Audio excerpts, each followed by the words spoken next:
Mama ate saying Ankopon adumo mpacho me ho ye pa. Mpacho efro saying Me pacho ye frɛ me abena krama na dodo na efrɛ me abena badu. Okay, fa o bag ne to baabi asa wo ho kyere wo akonwa ne mu dodo.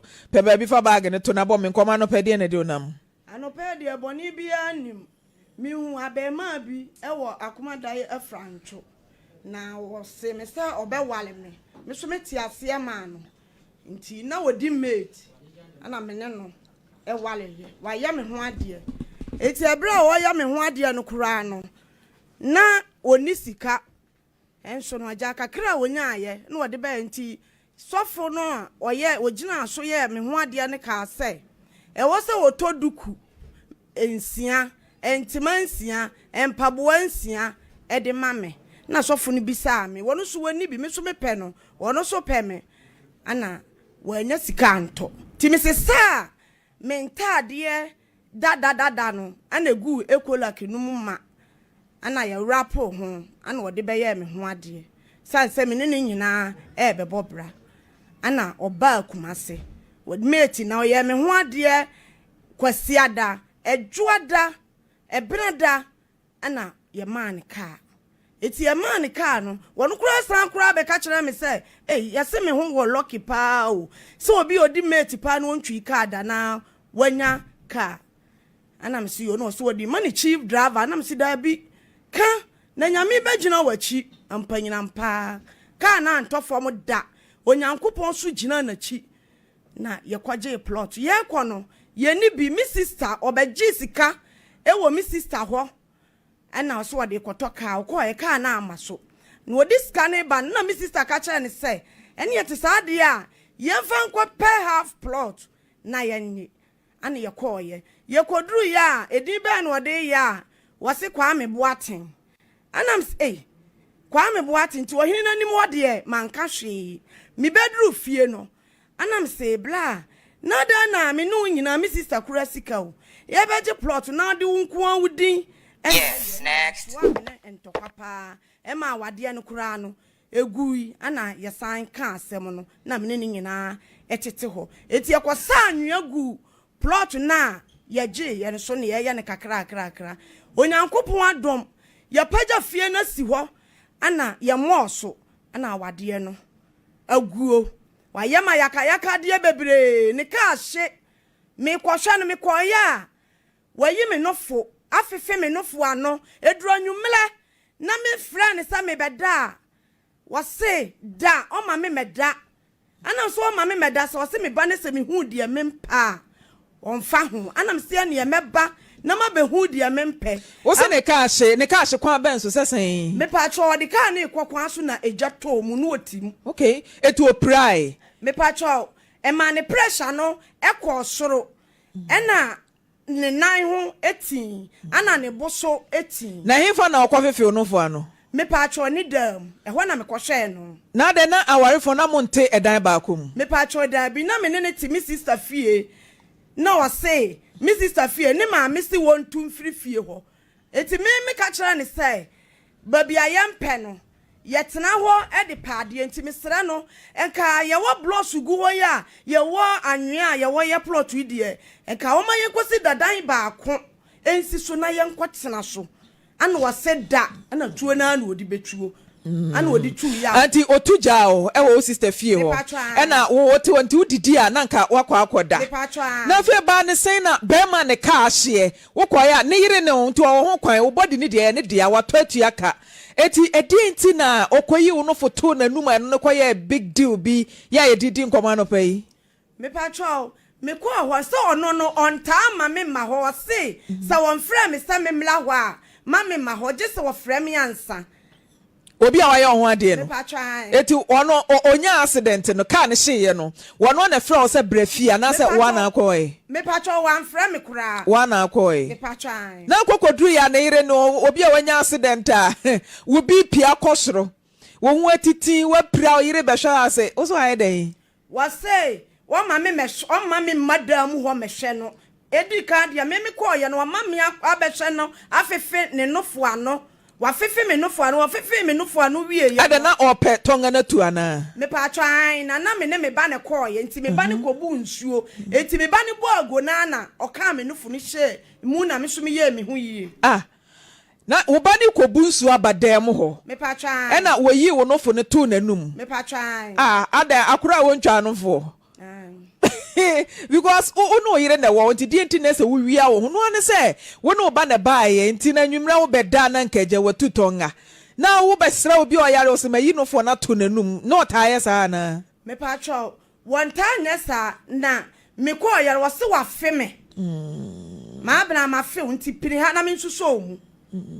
anu e ma ni yi me no fo me kwa me se me mpini ho anu ono asole free empa na wote so no e betena ba bia me wo no anu oyi me no fo no tu nanum ti wo hu se me ba na e ba no anu wo ka no fo no ehemu na wa oyi tu nanum no so atenka bia ama me pa cho atenka ba ye nti na duru anwumle me so me ka asa me beda ho anu wo se wo ma me medadan anasa wanum no fo na frefre dwa me pa cho etu so anwumle ja feelings asole live bido na rise wada roman pa cho an afa ko paria o se ma wo ba be hu de wo mpe eno na ye de ana me so me call ye ti mi kwaduru ya ne me fra no me buo mu me di ka bo punu num wa mfi me fra ne fon so wa mpeke me fra ne nanfofo ke ka kire wo mo fra na anti ase anya adwuma na ese kwa ne mekofie mi so mi ntimi nkwa ya na wo bopunu mu wante kasa bia wo dem ho se bia nka wo no oba bi na na hye ho wante hwe me patro ho ne de mante kasa bia eti me bata wo na hu se ni nua ba ma eba enti wo chia me anu wo ko wura da enti ono de obo ago na mu anu wase eye nanani wase ai enti wo bie nu na me fanchai na ma wuram no wo me mpire mi da mu ha me mpire ma wo nwura ha da ana msum si mewuram na oba na oheda mu ho no woncha me wase hwe wo ba papa bi wo ba ne de mewa no ana mso ba wa no eni anya adwuma ne wo ba wo heda mu we wo ne be ma no medi mu gya kwan kai we de duabo kese wo de mu gya kwan abra wonim se be ma no so ye driver etu ka se wo de ni gya kwan de na che se wo to accident e na ama no me patro an me kan sa ene kosi sen eti me wawa no na be ma no frɛ me sister de tu na nim sɛ me ma bebo ni dua ye se ye tam kese enti me enkodane na me di na chi ne ye koi na ma me ne se no korɛ anu ase ablantie enya dua nyina ane ye de ya aboa e mantam ma wɔkye eti me sraw ja oba na chi wose enya dua nyina na ye den ye de ya aboa e mantam ma wɔkye e kire sen me patro sɛ woni obi wodo ho bebata obi na wade ebeye yiye enya nipa nyina na wode ho bata na ade ne ye yiye ma wo enti won hwe yiye won kwajai ne mpena no wase eno de sesi e mintimi nya no eje se kakra wow eti kakra no mu no ane e ba afie me ba afie a won kasa me ho wonya me hwe ti me ne madamfo ete sport ana oto crab ba ko e ma me ene nam de mu ya nsa mi kru na be hwi masum obi o mo makonhoma nya me hwe no wo be hwi masum ko hwi ni tutu ni ba ene mekum me wo kwasia me kwatwe me mpra na wo begum anim ase ene obo masum adim kodru mi sister Janshi ana owo ma na me ntimi ntwale me ko na me koye case timi koye case no fre na busua na busuafo be pa me chew wo mu ye asam ni wie ya na busua ni bia ni ho a wo be ka asam no hwe asama ne ma menua ba ko kan ya ne se wo kwa me boaten se wo wale wabra badru ne dia minsa ni memfa ho efiri ho no endo ano no ana me de ne nsa ekoma no me de ne nsa koma no no se ka nkura ko obegya me ofra me ka be ma na kan se nko obegya o ade na ntokwa bi wo ho dada na se ukoto oba no odem a wo kan sa asem no nko na dia waregya ye bai ukoto oba no wo edam ho na obebo wo no obebo me no wasama oba de me ko ahimfie francho ahimfie ofa obi yere empena etu ofa no na mkwaka me ne ga no kwako ye no so wonte ase se me ne ga na kwako ana ne na busua etse ye ne ete sa dia wo mfa me nko na sante hema ho ana msemate wo mfa me nko ye nkyerechire mu ye ko obi abekire na semu etu wo mantime afama nko ni se wo mde me ko ahimfie no wo mde me ko ahimfie o hene ne bisa oba na oba ne say woni mi kunu na eya adwuma no wose woni na eya adwuma wabɔ ne yira ma ne so onim sa wo yira wose ahan anu wose wabɔ ne yira ma ne ye wose da bi no wose sasa wo bɔ ne yira ma ne na adwuma na mo ye no eye dam adwuma a wutimi tu ka ekɔ be ma ni dam ade no mo ye de adwuma oba ne say ne private car wo ton na be ma no etimu ton ena akoto omo odem ana ai private car na ye ton no akwa wie e wodem na so mu di nkomo wodem ana se ukwa no mo ye den me patro edam ho no me ko ya ne man koto oba ne be ma no ewo edam ho ka kira me se na danfo no nti edam wo kura no ga ne ba ho na anya ne bibia no wo de aduane nyina oto aduane otimi frɛ no e ma ne to aduane that's awarija ye na eba ye no niema nketekete bi na keka bo mu a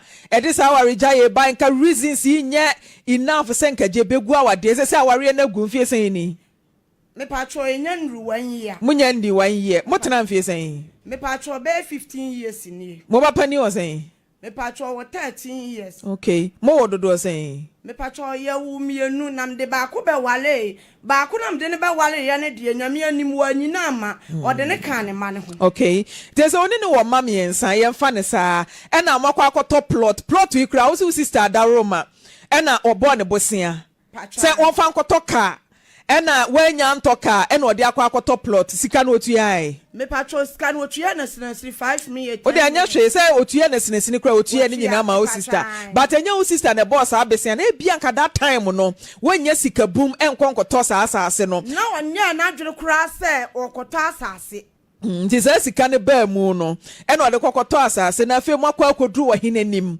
woni ukunu na ebobra moto asase na ukunu kwa na akobo ni din e wo ho no ma se manka hwe ade na ohini nanim no wa misa ne se miwura na ade no afa me din amakrata yesu bi yenmienu ne ebobra ade no wa misa no na minim se me ka ohiri ne beka se me yoba akokonyini enu nti na amama nka ho asem ti me ba fie ansa me ne be ma no e beka ho na se wo ba fie na krata wa ye ho adwuma wie nya fe no osan akọ ohini ho se me kwa akosesa no wanim kra no wanfa di amam na wachi enti honum na no abisa no miwura na me no na etu na mo aye beto asase ade na krata wa yi me di afri mu so what you say bibi sa na busua ye hwehwe no na yesua de ye nkasa daache asem nsi na ye den a aware wo hɔ ye marriage wo no there's divorce enti eno na chi na ye na manso bi wo ba bi nkanya no de a enka oba de ni din kwokrata so ensa hwe be ma de ni din kwokrata so anka ensa hwe na ne aden na be ma ne momanfa oba ne momu di ankoso no be ma ne din na koso enti adwen ben kra na ba be ma tirim se sa na te a efie dodo sa na mo de si dan no me patro me fan se be 10 years ni mo de 10 years na start mo do yin me patro ya do lent me nte o kasa na yira o me patro ya do lent okay aka akra mama boso me patro u free aware na se na ho no madu na se u free o wato aso me patro me free awade na se no na edan ne wa ase kakra enti no me den stand call ya no was started ye and ni 1 month I was started kukuru dan si ho enti u free o na wen me patro me fan say na waka be se wo beto so be se 5 ne kosoro okay nti u free honom no na oto aso e wo ho me patro ba woni na ne kotu ya asase ka me patro afi ore ya fo se bodan ho me patro wa bisa no me patro ma bisa no wo so wade kwato ka intos ka enam se nipa mienu kwato ade a ba ko timi gina wasa me nko me kwaton nam de akoton tos ka me mpene ye wo ma ena o se sen anu wase da no amase dia so twetwetwetwe wo sere me wasi fie ni bi wo ba bia na me patro da bi o ma wo nchen me patro wo ma me ensa obi anko ne maame o kwa na wadi kan wo sa me ensa na na se wachi me patro me ko ye no wose wo ma mienu eti be 5 years ni anu wadi aba ma panyin be 23 years abechira me say woni ba ne nyinsa ye no ne eba ne nana ampene amana anwale oba no enti wo mo gi akola no so wo ma fa akola na ama no afa na ise de omdi dwa ato aba e de akola na ma no so enipa de ye mpu nipa eye enti wonye no me ba no no okay enti se akwa ye miensa nkura miensa obi ama me nko na wonso de mienu akoka ho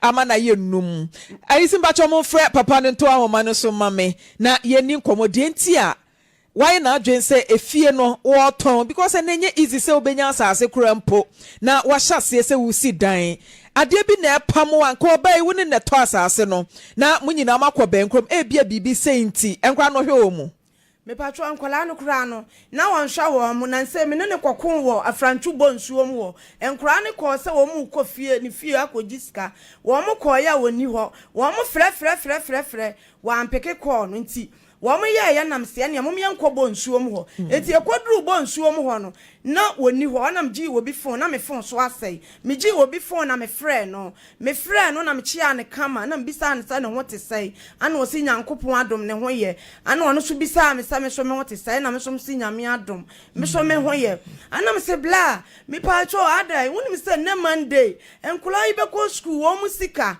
wo se na wo kra wo ha ne sai me ne bi wo mu nya school ne ko ana me ene Monday wo mu nya school ne ko wo wan ko school nti umpese o maso be ko school ana me keka bi kire no na mbai na msande beto ne ma me nua nim se won kasa nkire ne se so wan hwe nkola ne dia na so be hye pa ana ne ma me nua ne kasa ne wo se wate ya me sumi nya abotre na mse mate na msande to ne nua ba ko anim ana ne nua ne so se wo se wate nti hwa na wo frɛ ne baba ne se oba no magiska nti okɔ no ma ne 3 million eti enro anwumra so wodi nkwala ne sika okay na just nkra ne de problem bia ni wona say case na ne edan na moya bebo so opeso oton no me patwa wonu uja wodi nsa kwama na osumu me patwa da bi wo mo say me ya me den nsa no koye na no wo mo say wo se wono kura no e ka wo be jame ana me ya me den nsa no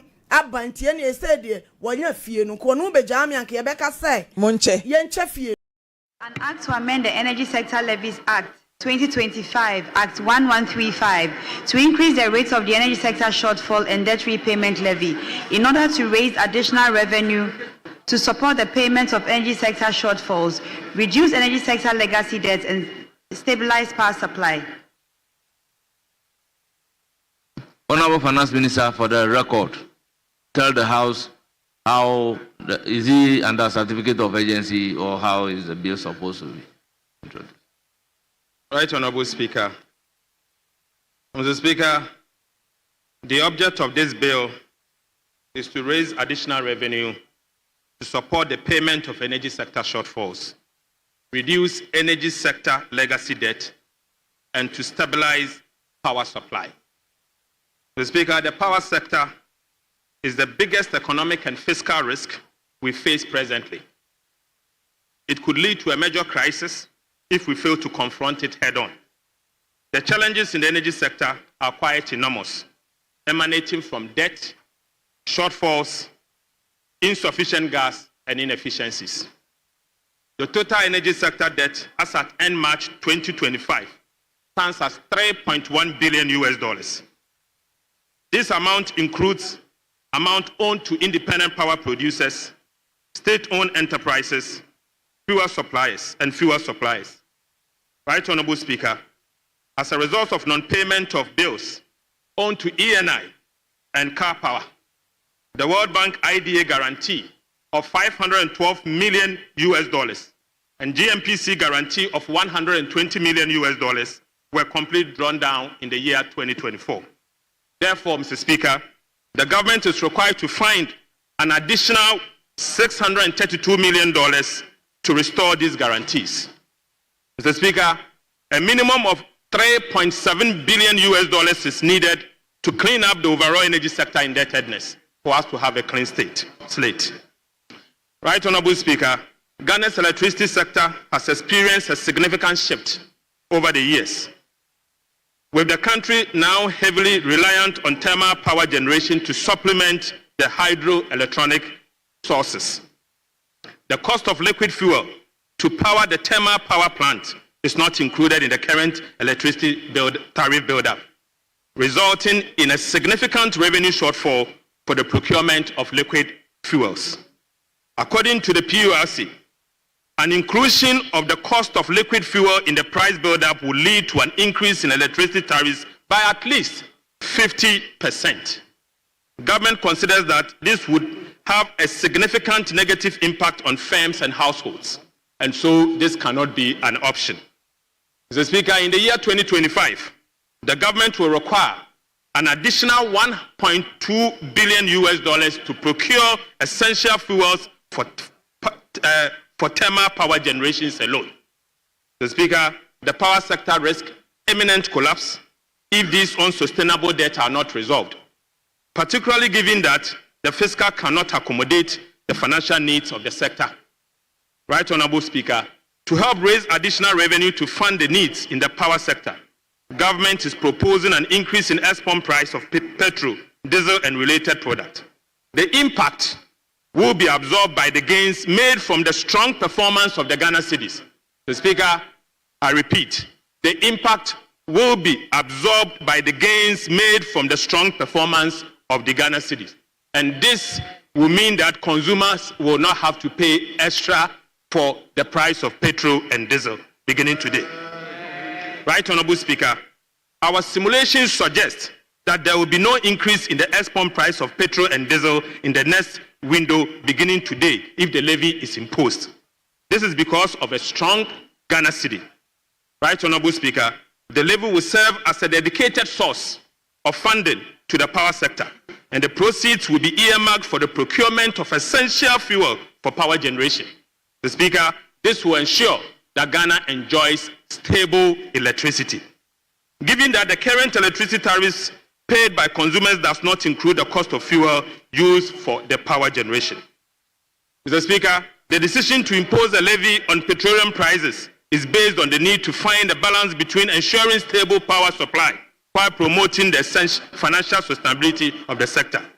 This bill, Mr. Speaker, seeks to make a modest increment to the existing levy to augment the energy sector support account and to ensure the availability of fuel to back up power generation.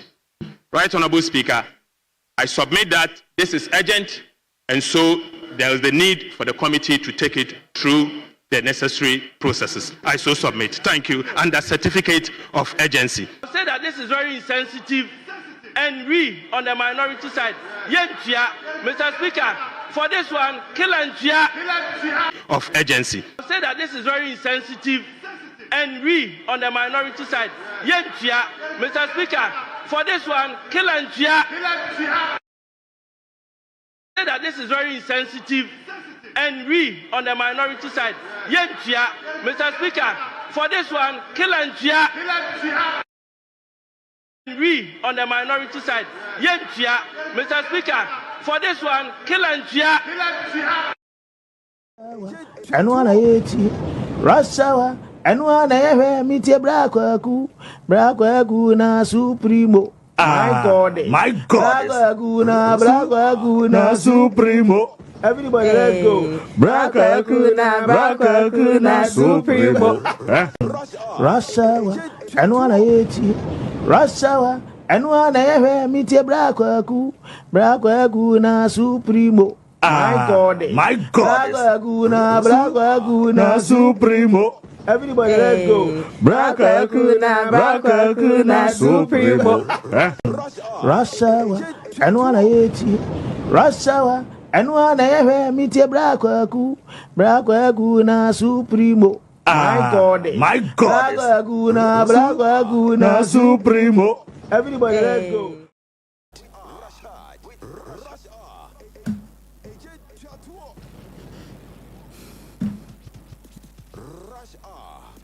RASH HOUR with Rashad. RASH HOUR on GhPage TV. Braquaku na Supremo. Hey, brother Sammy. Off and on. Brother Samafino. Brother Sammy, no yako. No, brother Sammy, yako pa. Ekoma eye brother Sammy. Brother Sammy, ne mame efrim. Ne mame efrim a. Ya. Eya reho. GhPage. RASH HOUR for me ne me abema kwaku. ye nyina ye ma no yakọ kese pa na me ka abusua ne se eye brother Same ne maame ayi no ekoso eye kwese da ye ne ya 1 week no I think say kwese da date be 8th yes ekoso kwese da ya ewo eye breman fi yeah anti breman township na ankasa ene ekoso o men park no na area ho na anti it do ba breman akasa brother Same e maame 1 week na ye invite you bia ye nyina e ba bia ba gina brother Same echi ye ni abema we dey ayeze ka wona ntia na account ti o se ko support no nti abusa for ye enko na ye enko support eye brother Same my goddess abusa ye nyina e be shia ho kwa bia nim Supremo abusa maame ni abema eye ken Asu-B akwaba Asu-B. Oh, Supremo. International Supremo. Kwagu. Supremo. Na video bena no manager boy. Ay, no for na. Anu for no na. Kwagu open for akra on. Me lecture bia ka bia cheme dawo.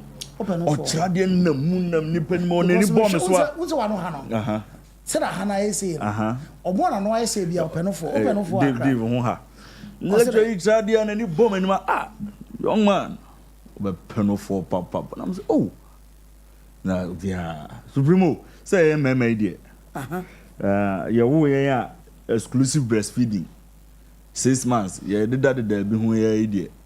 At least I just will be no react to breast milk or you allergic to it and they be obeka so one but aside that idea you nyina it's no for the you nyina you no bia government say na be allergic to it no for ankasa na aduane o aduane say na make say na wo dey exclusive breastfeeding asam na wo ka they want exclusive and there's a be free ban be our own free ban difference be two different things yes mami see am was here pijaro company pijaro no for to no was wo yi ni say obo bia o te say ne bana bo pronim na eno sa pijaro no the shape also o ka shape sa no for na me say wo pe on oh there be and there main try say yeah men try and share kwa mi position wo men try and share ebia obi ono ma wo hwe obo no fo ebia ye Supremo ebia ye kwa ko bi frefre me check ma me hwe wai kwa bi check na ne nkasa wai no frefre me na ne nkasa rich one now kwa wu Supremo na man ntwe kakra man ntwe na ko so frefre he keeps calling me kwa wu Supremo Mami sensem de yenko yenko yensem street okay mi bo video bi ma mama okay yenko ana busa ka kasa oh there be so no bibiani ensem ka mami kwa na mami fo no ase me how ade a me ntiaze wo ensem ka na Supremo eye me ya ho say but aware mu nsem no Supremo nyankopɔ de bia me ka se omwo ye ni nyina yenko aware bi anim se yetete yenya futuo life stories ni ade yenim say enya better enya easy sa but ye be bom pass nyina yenso yenko aware bi sei because aware a obekọ udi anigye na ekọ we also oto ntoma say 6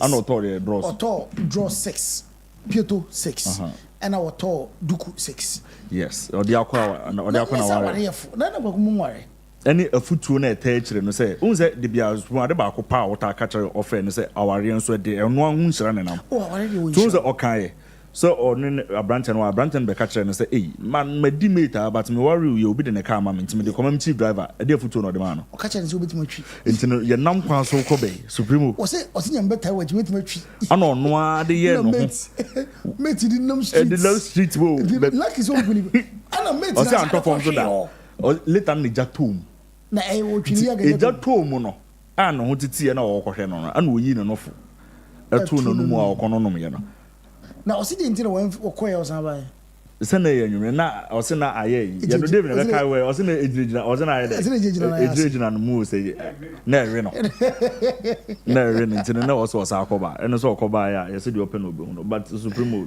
o san sensem we na ye bibia o ho nyankopɔn kan no mbo aye na be dia kwa yenko straight yenko yensam no so ye D-levy che Ghana ne latest de ye free E u free E na ko say D A F the A B C D E F the abayachi ana abayachi bako kwaku according to a finance minister no we dey simple and one say dum so be a kon kwaku dum light no do okay ha dwen okay enu nti no ye pese eka over something billion da wo no ye tue free ho okay said the 2016 ye tue ni nyina free one san ye ko no we want to repeat the same thing. Wow. But said the bit me here's cash, we have cash inflow. Now be me bu anye ska no simple. Yenim say fuel first no motor 17. 17 cedis per liter. Say nyame adom about 12 liters per liter. Now about 12 liters no.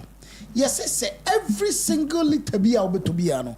Ye the 1 cedi eto so. Auto liter bia the 1 cedi. Nti say mekai 50 liters na say me to 50 liters ni na for no kwaku na padosen isu V8 okroma. Okay. Etiem fa ne say wo de wakwa ye be 35 40 for V6 fa so isu V6 engine na watua per liter bia just 1 cedi. Na ye fan solve dum so. Kwaku ti we den ken kan bone o. Ato force nyankopon hra no. Na me hra no. On kan bo mo so odwono man no ho. But onya no kwafo. Adai. Ato force nya no kwafo. Kwaku adai. And omo say politics on supreme obia wa akira ekwan bi obefa so a obeba ban nim no enne hia no. Enye mo a obefa so de abo nipa. NPP wo opposition. A free sabria could see the next 3 years at the better about see ye be na besa atete. Ekwan ya obefa so de beba ban mu no enne hia. Na January this year 2025 era Ato force. If I'm permitted to even read, my man. What am I? I made a man to see a enche supreme 15 seconds. And I made a man. And I said, "You say I did be in here, be 15 seconds." Also, that make us made the link and I'm descending on. Kwa kuna page mu say give us a new picture. Obi send the picture. Yeah, o boys here you mo de baby. Yenye wish me ma Christopher. O boys birthday ya mo de birthday ma Christopher. Say Christopher then dey so they are too temporarily. Nana we dey am you minim say the messiah no. And I just start na me dey call WhatsApp.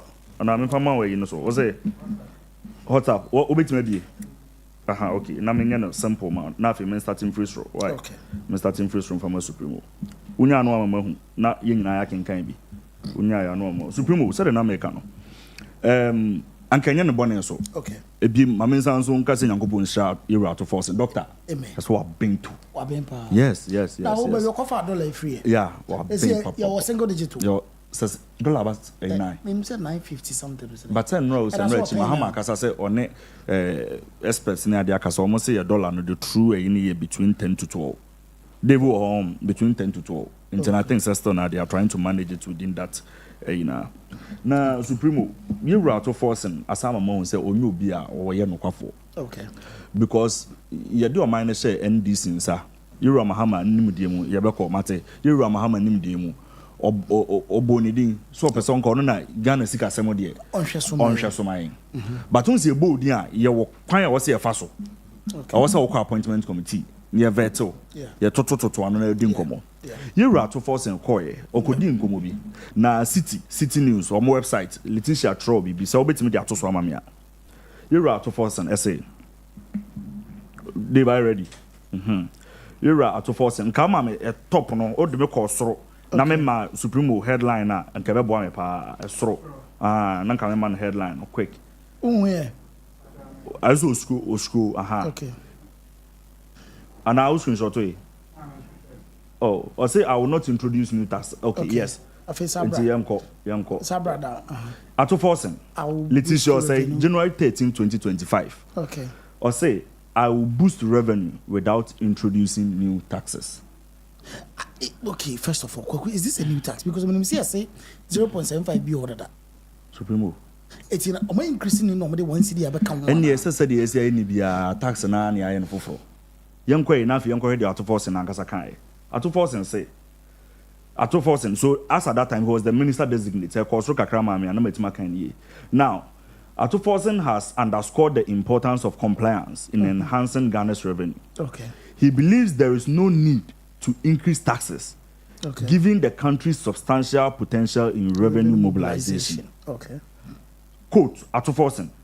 I have studied Ghana's economy. What's my culture so I know what Tennessee Pemeni Jacobi more boys now your research was study. I've studied Ghana's economy for some time now. And without mincing words, Ghana has the potential when it comes to tax revenue mobilization. We don't necessarily have to increase taxes before you rake in revenue. We have the handles. What we need to do is to improve compliance. Okay. And the tax net in the MBM. Okay. Near making sure so be able to. Me de kakra omo se metua. Surumu de kakra omo se. Na yanjiji ni ye. Okay. Okay. Okay. Ekwan e be fa so e be ya no no. Enti ye den. E den ni see Supremo. Ah ye hu bi dante bi da. Ah all of a sudden Supremo all of a sudden no. Ye sorry ye this year yakwa ko read budget. Hey Supremo bi wompa. Yakwa read budget this year. Papa ya ne bekin kan budget train somewhere around March. Yeah. Anka want to kran train. Say ye twa 11 Supremo ma me ma ba so mo twa 11 mo so. Ye twa 11 mo no. Ye san so yi withholding taxes on betting say free ho. And say and na me impress about me jitu. Yes. San so na omo ye withholding tax on processed gold bi so omo ye ho adwuma. Okay, emission levy. Now, COVID and look at this. I implement. Yes, but need now so so much. But a day na say no kwase work say in the course of the year. Yes, you COVID tax na. COVID no, one sem no say akwa so I don't even know where it stands now. Manager, me pay me no ye pay kwato ade no. Me sit from the mine. Oh. No, mo em so dan ken. Yen twam the other day I was telling you here. Say COVID levy no man twam. COVID levy o mo. The other day no say na ye kan wa dey na prophet major. Near the prophet major. Na me kan wasem. Oh, but in Kauyi before no what hint yen. Say, but in the course of the year, no, you bet me introduce tax be say because mo catch some besa the two butaba or man can't train. Okay, you be a baby. Debbie. See now you so say. Yes, near day on so near baby or my neighbor. One of my own to boot to fair. It's not because of papa. What being me I don't know or buy or being or birdman, but what chame so on Samson no coffee. Because yen down sorry. Now my country say 11 co. Withholding tax on bettings and gaming co. On processed good, withholding tax a co. Emissions levy, we say a co. Now all of a sudden, you be ready budget now. Obi I will say you don't believe say yeah the taxes bebano. Growth and sustainability levy. We moving from 1% to 3%. There is a special import levy. I know next soon this year 2025 and then you say baby, papa, why extended to 2028? There are so many taxes or they are within 6 months, and I say why extend there within 6 months, and we are not even talking about it. After the year, so that about saying all of a sudden, Obakacha say, you're treating with urgency, certificate of urgency. David Aboye, or see the entire COVID levy in Chamono, almost say Nanado de Coye IMF. No money. No need finance committee so.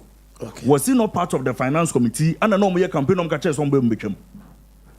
Who your finance committee? So you know. I believe say they know. You know everything. Bibi of course we are winning. Okay, say didn't ne for Sam George Chisa. Because the Biana Sam George catcher say he is on the committee. He knows exactly what Eslausu is doing.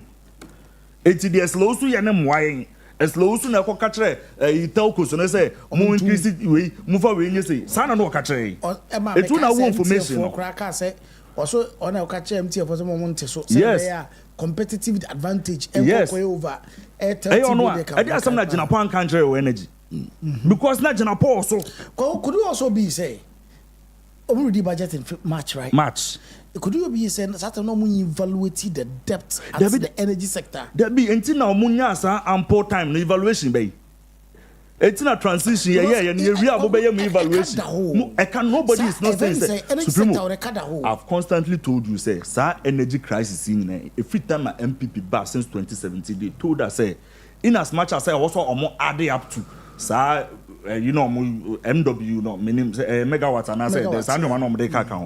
In as much as I also add, majority of energy sector issues, a monetary problem. The piano problem is it's the piano catcher. A fire on Befaswa, or moving yes, can the IS one, and only here. Yeah, but another two bad. It's no say, Yanfan say, or Bobo the new administration. It is all a managerial issue. Sasa no makacho da I am managerial issue no bia na wo sika odi managerial issue. And you bia na wo sika odi tuaka. Because as I know it, which I'm not holding brief for NDC, which I'm very angry with this new reality.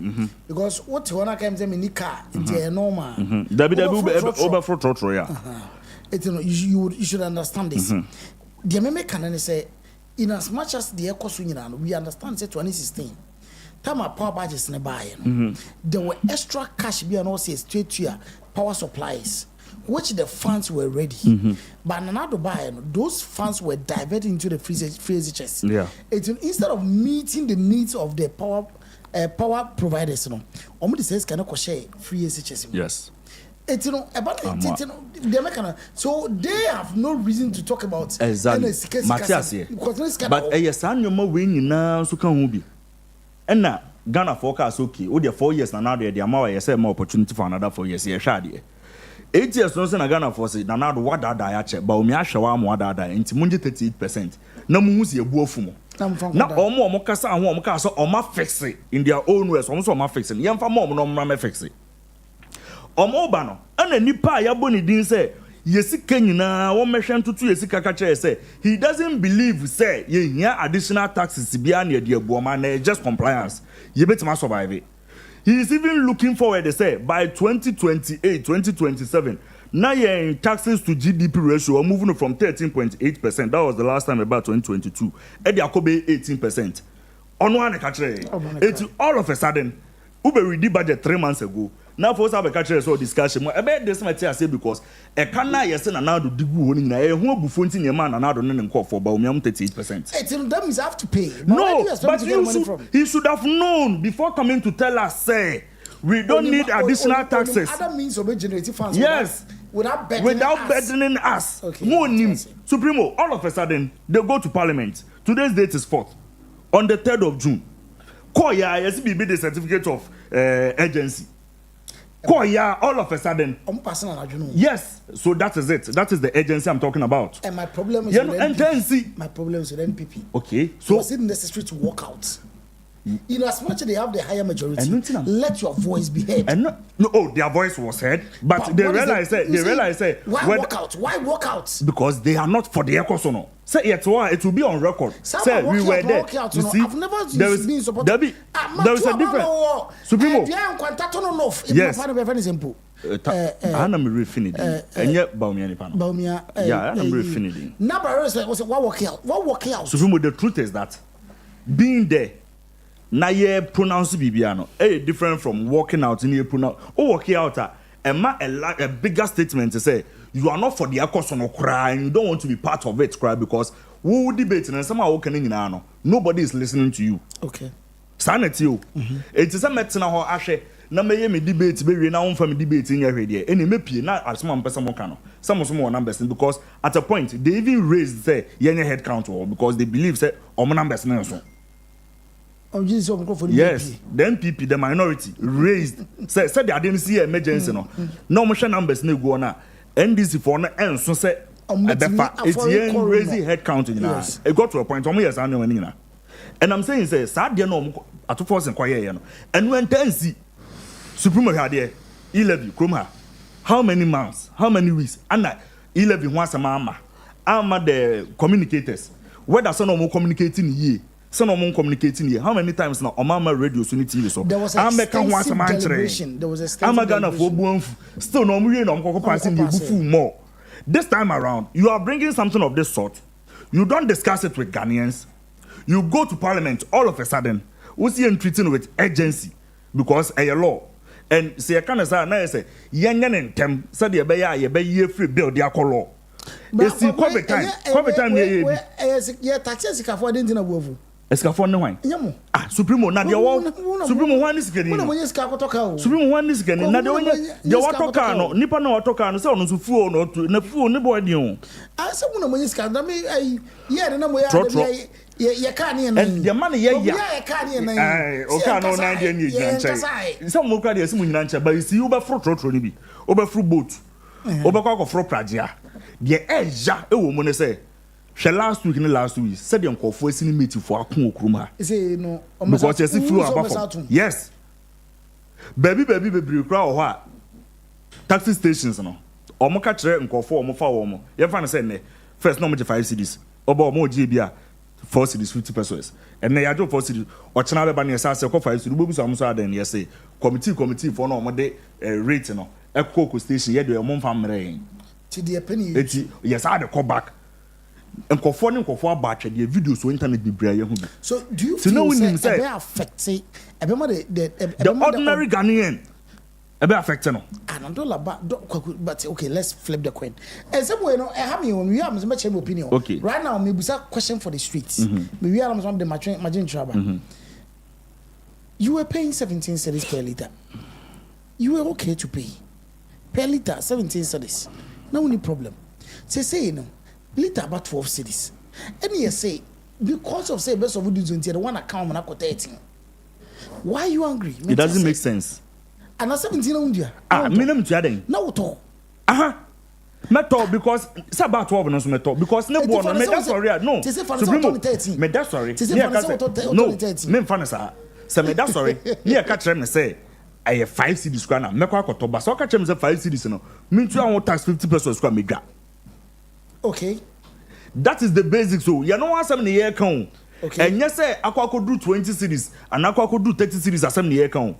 Set their price in the city biano me can chem say me say me to tax won me to tax say I want bra wo kro ye wo preach a kire me say me hia say me to tax now we fit about me aka kire say on be movie from taxation to is it industrialization to agriculture okay but me no say from taxation to the industrialization and kusi den enkofo enda but kwakwe dey me can say from 17 it doesn't make sense no you because when supremo dentia saa de no kwa de ni say de bam kwa no say enei abedu 12 or chena bit mas akọ 17 so that one kwa de we shouldn't even tolerate it and then my yesi de no there be and then my yesi de no mu enye ha na dollar ne san go back to 17 it means that over the country say dollar na ko 17 you know who be yi saa tax 1 million 1 significant one no perfectly understand what you're trying to say 18 man emma yen so say ya na akwa kodu ba bi ni say kodro eno no ho 2 levy ani empa na dede ye levy discussing about I think it's 1.6 billion or so. Yes, close to 2 billion. Yeah, 1.9 1.8 billion. Yeah, no crown. Yes, say ya tax Ghana for that amount of money a day. And then kwana mo dey because you know the amount this is cannot create. Do you know say it is anticipated said this particular way will bring in something around by 5 billion. Anka yo nyaboni yo. But yet krom ha. What did they hear of doom so? These same people have constantly told you say enye sika na edum so but now they are telling us say sika na dey ba be sustain dum so no. It's no kre bia ni ba bia. Are they going to tell us say I didn't know one obetimaka emphatically say for the next ebia 18 months you dum light. Okay. You doom lighter. It say you tuana say dum lighter. Me wo ho kwan se me kwa kosi na miemi na minimo no Felix Fosu kwache one me sister o te ho me see Felix Fosu kwache te ho ye all boss on me I was shocked so na ba be chechi and you see sanka wo ma me opportunity kakra bia Dave Nsambo timer at force started so kasana the first 30 seconds you see say Zanato wasn't comfortable said you see share papa no smile see ni trust so wo su ni tu na embarrassing so be ma Dave Asaba so can that means Zanato that we potential president man. Oh, na se Zaneto de ye Dutch president no a part we na ma omo kwan. Aso mo yi na free. Ye Dutch president 12.2. So ni 12.2. O de man boka kra bi. Debi. Oh, 12.1, 12.2. Oh, sasa doctor. Oh, 12.2. Doctor Bobia am chawe. Doctor Bobia. 12.2. Yeah, me chawe. Oh, what started? Me take kakra bi asana de supreme asaba. Okay. Kakrebi. Emiti what the kasa? Kakrebi. 25 Act 1135 to increase the rates of the energy sector shortfall and debt repayment levy in order to raise additional revenue to support the payment of energy sector shortfalls, reduce energy sector legacy debts, and stabilize power supply. Honorable Finance Minister, for the record, tell the House how is he under certificate of agency or how is the bill supposed to be introduced? Right, Honorable Speaker. Mr. Speaker, The object of this bill is to raise additional revenue to support the payment of energy sector shortfalls, reduce energy sector legacy debt, and to stabilize power supply. Mr. Speaker, the power sector is the biggest economic and fiscal risk we face presently. It could lead to a major crisis if we fail to confront it head-on. The challenges in the energy sector are quite enormous, emanating Dave, na atofo se mo no na tie animu fufuro bi ani ho de kwaku ka bia me no beji utu okay me support de okay na me support kwaku but senator dey obi na ebu why so embarrassed obi na ye no wasi ni ti ase obi ye no sister and I said the lady was blushing wo feel as a say doctor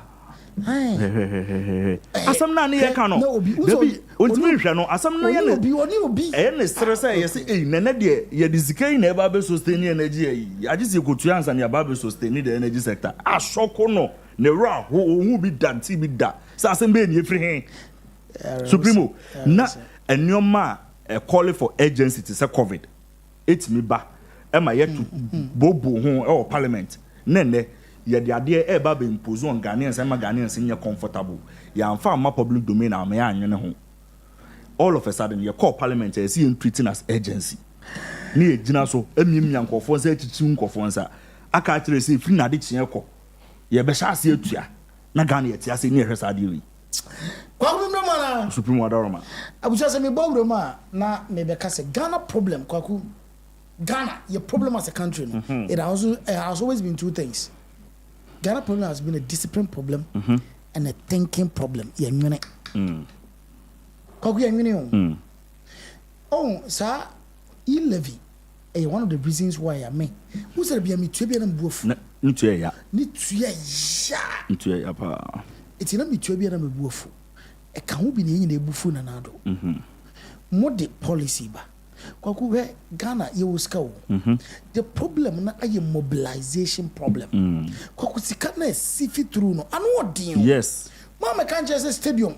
Edeka billions. Yeah. Magic. Mama can't just say containers. Ira. Makope. Ana kwa zomu zomu muna bika. Afi do muso manhunu. Sena ni nyina wo ha. Oh, na de na channel for no mail na ne. Ne ni nyina wo ha. Ti anu ni different. Say message na po. What's the and the problem of Ghana has been a mobilization problem. The kind of companies in Ghana who are not paying the right taxes, the companies in Ghana who are not paying the right amount of energy they use. No more money, too much. It's you are not mobilized. They just say, if okay, may have no problem paying it, but they just said that money, no, and could CV through, and could share Nipa Makumi and because already in the honor community to your motor. Your manana and Mahama 8 months animal. On your careful. Na 8 months, over 6 months. They say you can be a near slow down because you're on 8 months. Say 8 months, no baby out there, yeah. You're more grace period. Juani to parties I can say, do what you want to do. But a year from you're more grace period. Don't take advantage of your grace period, no. It is so disrespectful as a country say. What they emra obabe jisika free Ghana for then you take it to parliament that same day was my passing. What kind of disrespect is that? That's a certificate of agency. Esa mo mu ade man for bua maye Ghana penny for esa man for bua maye man for ni die amaye as a chere say ye ti kroma ye ti Ghana hanum na imodi mbabe jisika free ho and this amount of money no because we even comparing with the you compare with Mahama Diano and another Dian is now. Mahama problem. Another problem was said there was no cap on the amount of money. Yes, but amount na margin and also. Yeah. So at least let's discuss it. Oh, okay, discussing a mobile. Okay. Can I come from 50 pesos? So the bill money is 75. Okay, okay. We better fair 5 liters a day. Mumfan channel. Now let's discuss. Now the call now was my passing. It doesn't make sense. You are taking advantage of that penna yape wasem. What taking advantage of sir? Need the amount when I am out grace period. Some 8 months grace period. We say, oh, you are in a honeymoon. we are not going to pressure you, no. You are taking advantage of it. You are a fantastic young man. Masa, they be a makacha with a Sabia who position cry on the hill. Satan now the finance minister. So would be the finance minister. Why you careful? For be you never corner. NP for be disturbed. Now fair no, and so be a different conversation. As my year simple. Any amount of money you're taking money from us, let us understand it. You're about it. I'm so personal. I was so shocked. I don't know. So yes, sir.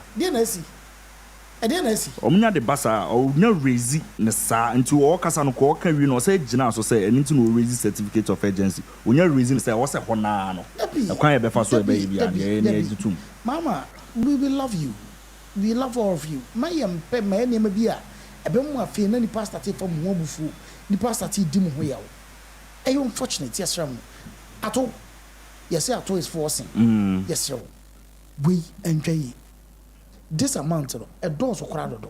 Oh, 20 pesos be 30 pesos be 1 cedi per liter. It is a we use V6 V and I wouldn't be ashamed before cry. Almost our point is Shamima Muslim. Facebook. Yeah, I'm willing to pay. What's so coupon? You have a coupon. One way you couldn't know you coupon. You have a man. I buy the what are you going to pay? You are not going to pay. We are going to pay. Esa na mo respect you coupon no kwa no sa do kufu station na eye ne bo no eye kama na ye di nuru papa na afra no ye ho na adeje na fe wo a obetima to de emu ha no na wo so asa kutu they are disrespecting us na entwaye kra me de se na wo kasa asem we ade ba ko e wo parliament ne se on se debate no ebo etutu nyoma bibiri mu ntokuro unsa na waka ho asem eti ka mbe kan ye no ya to ye bo ase ye debate we say oh ene ada ne enya no bia 5 liters bi ada ne enya say liters bi ada ne enya say dan ka ye debate oh na atutu mu ntokuro nyina ne ehu hawa ye be fa so a ye betimi aye no yoma yie ya ma believe say we are seated on a time bomb na so ma anya no gidigidi ne takahye amfamfam ama ye man pass ya me say akabe 1 week 2 weeks bi a ye di agro ahwe a how bi a e buy so Ghana ha no. So they had to try every possible means. No me year for another thing is way home. And it's only say and Nyoma Baseya Anka Council of State. I know say they have like 30 days. Some come back and say they are deliberating. We say and our Council of State was 72 hours. Yeah, that's so would they say because it's a agency. So yes. And na make say omoma yen use so no no mfama Nyoma or mining no very urgent. Ebola ba ye COVID ba bi why very urgent near Jina so near passing mrebi na etimi aboa ma what I say. How urgent is this? We so and I'm catch us we are on a time bomb so we jato I think say we on jato be 1 week. Say 7 days you create a problem be papa. And we no zakwa no so do je you. Debi we be bia o no je be bia. We say we ska bit ma ko banka ko yize min dua yi levy. Ba ba ko for trotro. Aha. Untofu so to. D levy. On this note me dem me cake buy. Cake buy. Say 11 my cake. Me so me cake buy. Supreme na me dem cake buy. We busia. One is a cake we. Me dem cake ba. Dave we movie ana. Me dem cake ba. One is cake no. Me dem cake ba Supreme. Rashad presents D levy. Ah, me dem cake ba. I was a minimum levy cake ba me so me dem cake. Kwa minimum Supreme why ready na yemfa yinimra. Yemfa mesi wanim. Yemfa yin nka ho. Oh but kwa D yemfa mesi wanim Supreme dum so levy. Adepa mon fa Supreme cake nimra. I say Supreme. I say Supreme unja. And how was he upon? Men da enkan na. Okay, we dey Supreme we be tracking. Oh, me disappoint me. Me disappoint. Say, me disappoint me. Oh, me just. Son pa, your mom grace period 8 months. That's you. O na de ma obi no what na be. 8 months there, o na push sa agenda do so there can only say 8 months ye fair. Your mom fan ji. O say de bia ka say 8 months en ka fair. De bia o ka.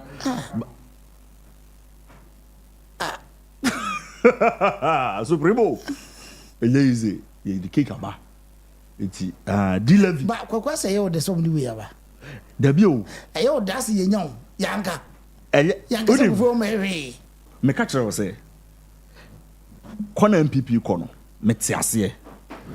But I looked at policies now no mum you know.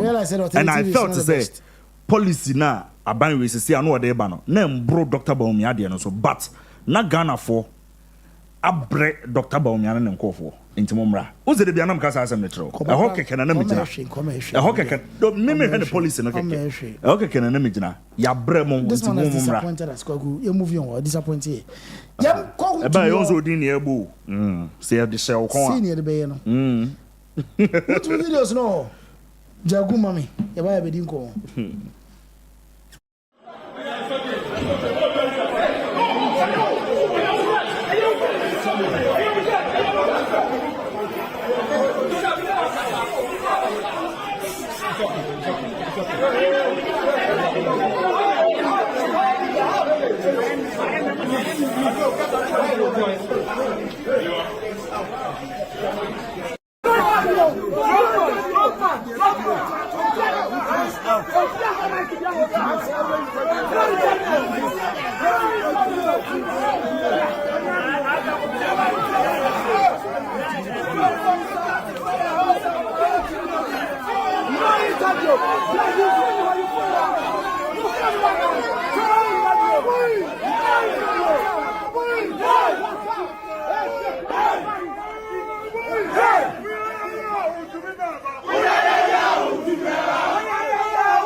That's so the course nyina no etre adwempo a aban nafa efise kaye nduru ne oh yes sabi chema Wontumi ebre a police for to ne nsafre no obaye etika yokofo kane sabi adwembo ni bi na etachire ana omo ka se ko mo to omo nsafre chema Wontumi akobeba ya ka se bi omemo a obi bro emra so ye nyina ye se emra se na so o ya dia sabi fa kumapa adwempa na eye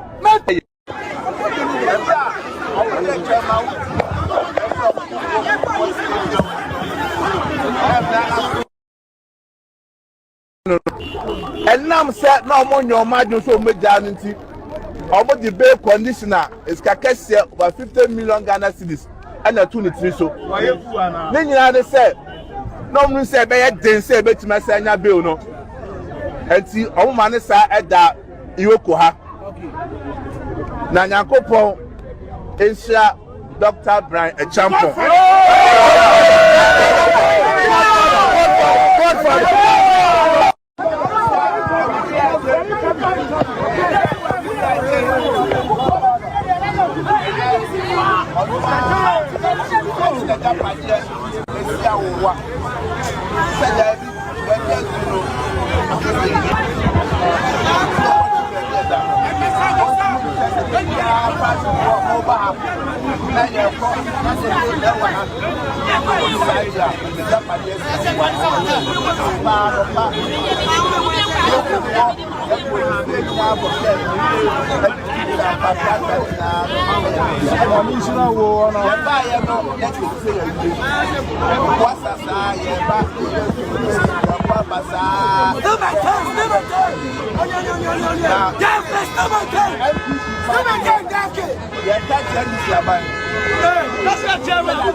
Oh yes.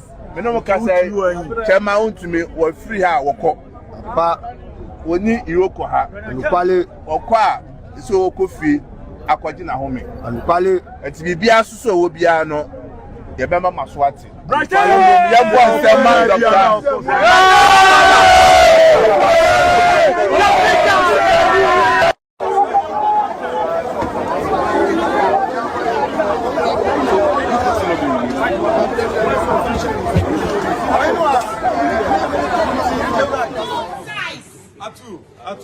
Chairman, I'll go when. The chairman will be and this is from money more quasi.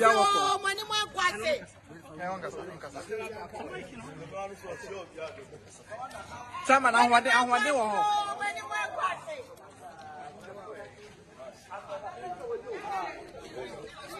one kasa.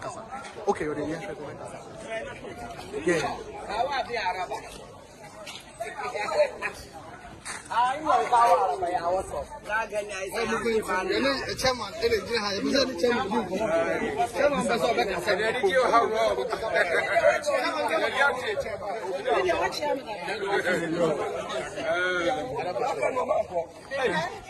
President.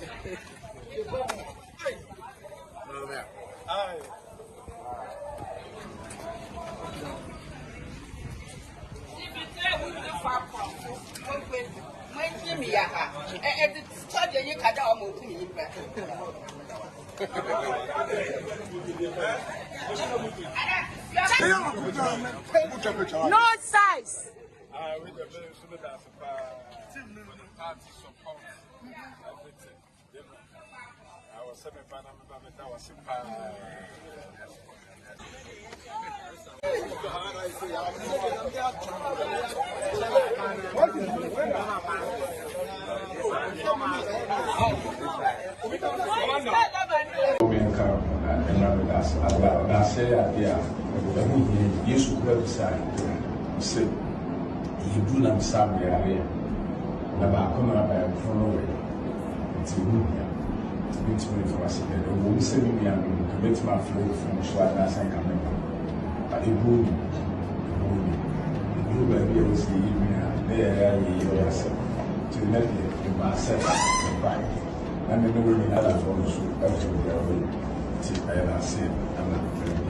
Yes, I'm thank you. I'm grateful. If we have a president support, president so we are no by Piazza. Is a well percent. I call the Friday. I never spend any meeting. The Bible count Proverbs 4:7. Hey, I say get wisdom, but in all that I get understanding. Understanding, yes. Perfect. Why are Nema a fast a year to yes. Going forward, the entry why are Nema a fast a year to our politics, our Proverbs 4:7. We are fine to a good people. We are fine. Which one? So let's read us. Maybe thank you. Yes, thank you. Wontumi. That means well, that's not time I all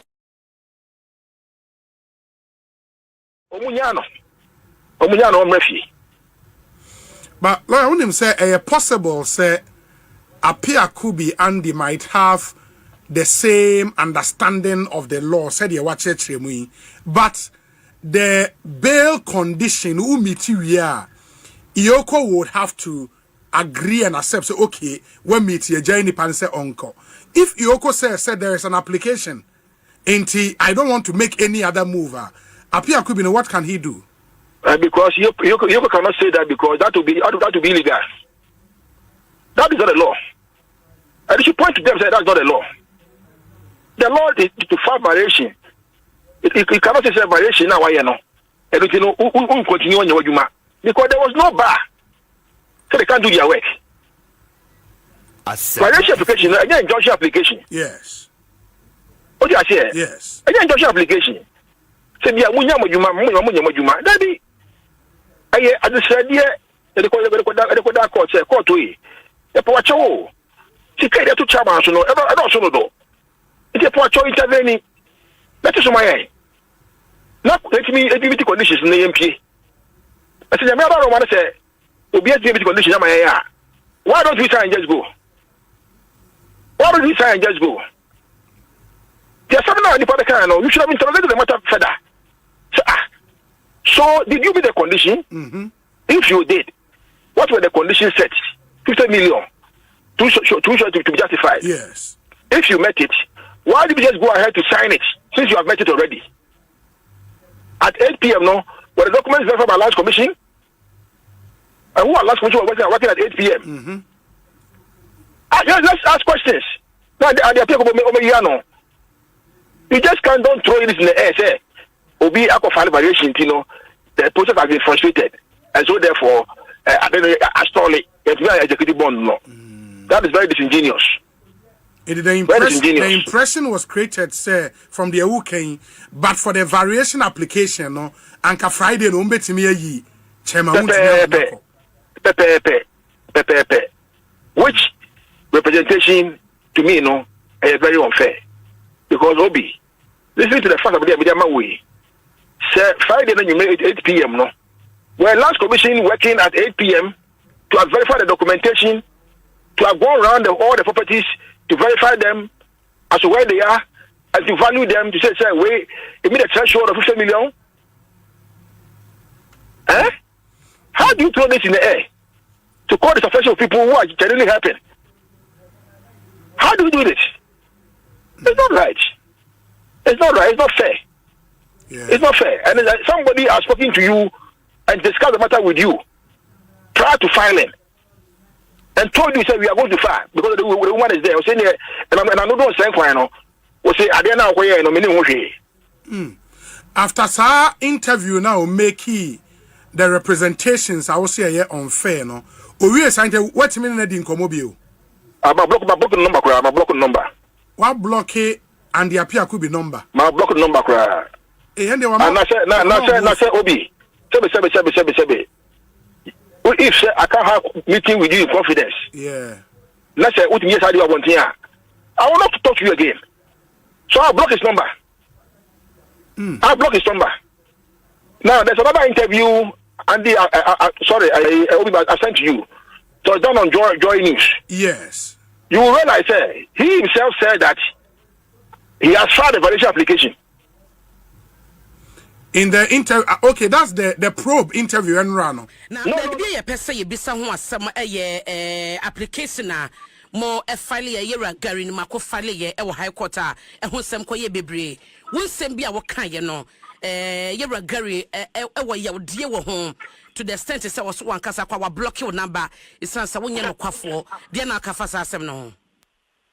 Maybe in the bunny to begin with. Now, maybe I've been captured at the university. So I didn't mean a casa, I mean casa. And I name say, Nino and Casa on it. The woman say, in the morning he called me to find out what had happened. And I told him what I had done. Now, I never knew, I never heard say he had taken instructions from anybody for which reason he was going to file anything. Yeah, I don't lie, he knows it. And he didn't call me, he did not tell me. I didn't see, what he say, processor. Now you prepare, say, you prepare. Now, you create documents, you say, Beba, say, Manti. You create initiative, baby.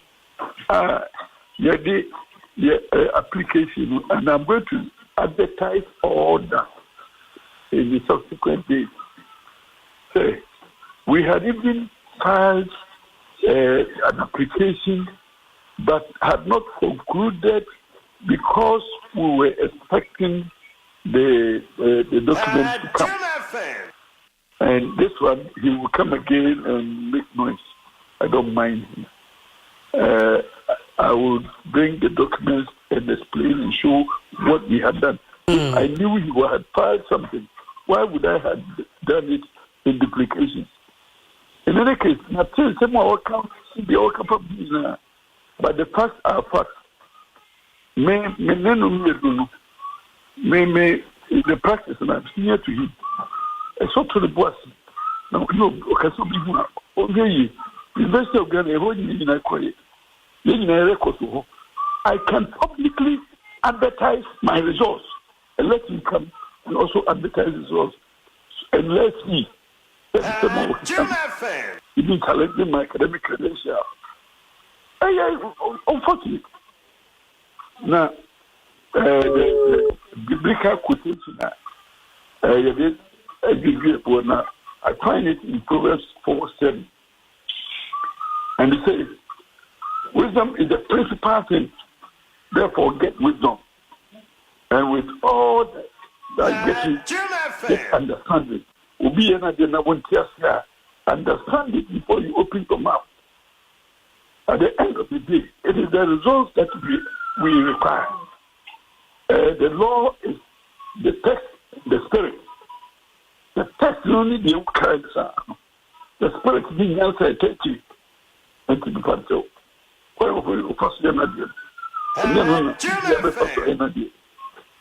Now, results are they are not dependent on the input. And it Mr. Pa says, he cannot challenge me in any way. Mr. On yes, even the academic results are in a one. You can go for it. I was an SIC president even during my final year.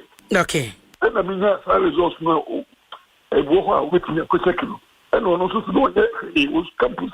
And on that side results now. With me a second. So he cannot challenge me on my academic record. So, because they all coming hot. Okay. Someone will come or block my number. He is not somebody that I call. And he would rather call me. I'm telling you, the last interaction, he called me. Maybe he had no number. That was what broke me. So what? Sisi amena okasai chamai abafie. Yeah. Chamai abafie. Ya ma chamai akwabo. Ya ma akwaba, sisi do ya Ghana ni bio. Sisi do so ya Ghana ni. Sisi do ya Ghana ni bio. Sisi do ya Ghana ni bio. NPP mutire emseyo. Oh, sisi do ya you. Ghana for mu sorry o. Sisi do ya betena se kakra. Ghana for mu sorry o. Ya sorry ya che betena se kakra. NPP for mu sorry o. Ya bet sorry, ya sorry. Oh. Na ma CEO da. Madi minister da. Mada board bi so da. Ghana for mu sorry o. NPP for mu sorry o. Ya pie. Sisi do pie. Wapie ama branch champion ko yi no. Na kwakumo questions too. First of all, chama Wontumi pie no ko one branch champion. Yes. Two ko Boahene ho. Yes. I don't want to go Japan. And here's my first question. Okay. Secondly, I na Japan ko is ko be Boahene NPP for ampani am yam beli no. And only my second question. And my final question. Edi enti na say NPP lawyer. Any chama Wontumi lawyer etwa omo. Edi abom. 3 questions. Supremo. Yes, that's in first rare. Now, chama Wontumi kokochiai. And I think say F. On say or share idea on my mana. Even in Chiano Crown na se no ko start free. I think say party headquarters. Time on the GFK. Ejina ho no ye wo sheda chia na sem ka chen say General Secretary why idea. Na wo say me sheda bayi na me ba beda wase. Cause idea why ama me no me ni asopa honest start free. Omuja na kwan afi de okokọ dwudwo no ho je na home ansa na afi odi ka call brand champion right ansa na okọ Boahene ho selfies ya bomudin na ni hu ekwan a no ma won kekasitie proud to time and chama Wontumi yoko for che no not that means na Boahene was can be but now so say bebusan so nya no when him say on a second thought today ni ye debate wa but on a second thought I think say they now work no Major is go for 2 for. Say you have a question of Major is go for 2 for. So there are some problems you can easily have. Just because later the information that we even got and I say when you got there, when your opportunity to go and which amount to me. Minnesota Tibia. Oh, I'm so called when your opportunity to go and which amount to me because I think they're not on Senko be on and Akasa what to say, be okay, come out to him, but well not. So you have to I think so. And announced a penny bit is October Omia. Tuna Namaba. Some go for be bro home related to NPP for you can invite home. And as I say, they invite home about me uncle. A party penny for now, but penny to say about me about a bay of it. Into no said, I'm remusity any day. Over Conwaka Danasi. Into a call I mean, who bonnet. Brian Champon. You know, in Brian Champon contribution. Sure, it is. I shall provide BBI Kama. I could verify BBI than our council. The effect. So, Obaka Danasi. Oh, Minia, watching your damper. Say, me hot trim, no. Yeah, pay me my mama pino. What dress a war bema? Offense you need this year. So, if you think so. I think I'm papa. The few of us. But Kodio Koni. Okay. Aha. So, I made for Kodia. Yes. I can for Eddie and Adienti. It's in watch the same miniano. Watch us also war bema. It's in radio. Me Baba Dawasi. Nama shows a BBA and so be okay. Into sure it is now. The idea in the means to actually no. I feel say conversations are because now to Canada, Japan, I don't know. I would want to believe. I would want to believe. Yes, I would want to believe. Say it be what try so beko. Try. Margin mono. On try. Over the weekend in the day, bano. We who Canada, Japan so we movie pa. Kumase kwa cry. For you know, crib crisis a cause to coin. I don't know. Or a bit to Miss say be a war range, but it been so Kennedy camp on a time and maybe a date and NCI. In the end, anyone could see the end of the week. Said the end of the week, Nate me who said Kennedy was uncle baby. Now I'm calling what the nice a uncle. But we know that Kennedy and Japan also made an effort. Some could be my boy. In Komoba, Emma who say, or more about the culture class Kennedy Japan, papers in the okay. Yeah, can want some. No, I said yes, or more can want some. It's Kennedy Japan, the end a bit tricky, but Supremo, you see, politics. Now, Chema Wontumi, Nensa, Yaba Beshenko for Bibrianum. Yes, he's now going to owe a lot of people. Okay. One say, Obi say JFK.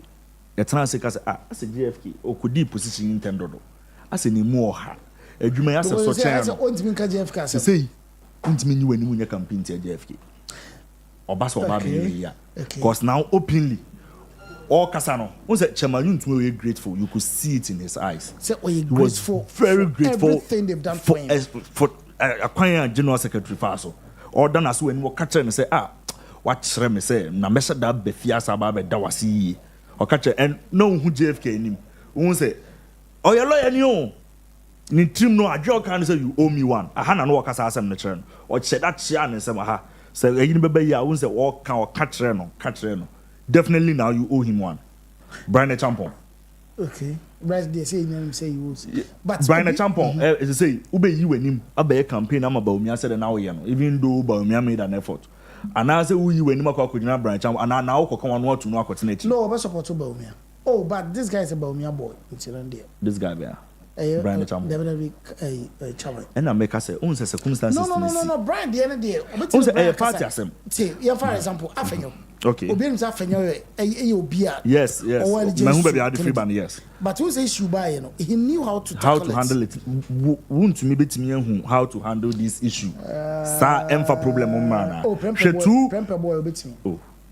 She two characters now born with you know. Akwanya Afenyo handle no hu yi. Besine. Obi an fan hot any problem you record tun for fie nanado fie no wo ho Canada Japan be hu no ne bon komo no ye say ba omi an no ne bon komo wetima handle no ye ejina ye obi an ni nya problem wo you feel say ya brand papa betimi ana question o see bisa okay so hu etino ama politics no say no ya ma emu ayede ebiem Canada issue no I also feel say a calculated attempt say untimi nka say Kennedy nya threat because the first time oba ekwa no osheki mu kakra so this time around Orban so ototo no nyoma ya wantima me wini kra no betima perform better chance the in the first one so indirectly are they trying to meaning say word we are gang up against him enti no dan ya Brian nya but obenya kakra dan ya expect say ba omia benya so but ye nyina ye hu ye ho say ye baako no no nkwanti no nko gina ba bia na kwaku enu ntina na nse ba bia be ko bia no ana me mu be no o de bu be no because said we see apostle be so there not just say said we see apostle be there bu be no for say Dave empanyi for say udi convoy no na moti as we do to mo ala kasi huwi ana makri Japan me say akamfo na as yes afere bo hudi akopi mo yeah udi convoy no na moti also jido moti also bo to who part of go achi kri Japan to nyana so propose di yes ana mo be say ala kasi vote nti yeah and mo ye ya ma ne be gina ye no de ho ahi and no de mo ine so be no ana say me di bi ye afere se mo hu waka se mo nti eye no na indirectly say koba no eno na ekoba no tire se wudi konvo wudi konvo ye no mo ti aso di uto eno na ekoba no eno na ekoba no edi supreme wo hwa ade na sana ade na yae na fe wo sa ade ba be gina lawyers ni mi no so very interesting lawyers ya say me na no ni ebobo na so no problem they be right from the start in my hu ni ye what trying to them abujaba bia ko bi na dey na nwumre no kwa ku je gina no cons what dey me dey na nwumre no ho na me da ho na me hwe ni video no o ka say we na say what na dey me lawyer yi dey o so e dey na be so je o be say chama che o mu za na sana no ma dwen me and you see lawyer there no so no I would need people to convince me because some rumors of poison yet TB your boy lawyer din your boy your bra penny kumi our free and your boy chairman so din send the me send your boy mudi a ohene batena radio so e kan say chairman hwe no hu yie no no de be yakura na anka chairman papa mfre chairman on hwe no hu yie wo MPP fo ni bi ho lawyer de akonani akana koma wo hunu bi enti lawyer no age say the maker no enkofu timi convince me because lawyer ninkofu bibro o party nim no enye hisa another nyina no so no I would want to know say the client and so the chairman omo tight omo nice omo kama enti ni DC no ono no there he would want to work in the interest of his client but mo banche no say mo hoyam ahia I wouldn't even want to involve you people.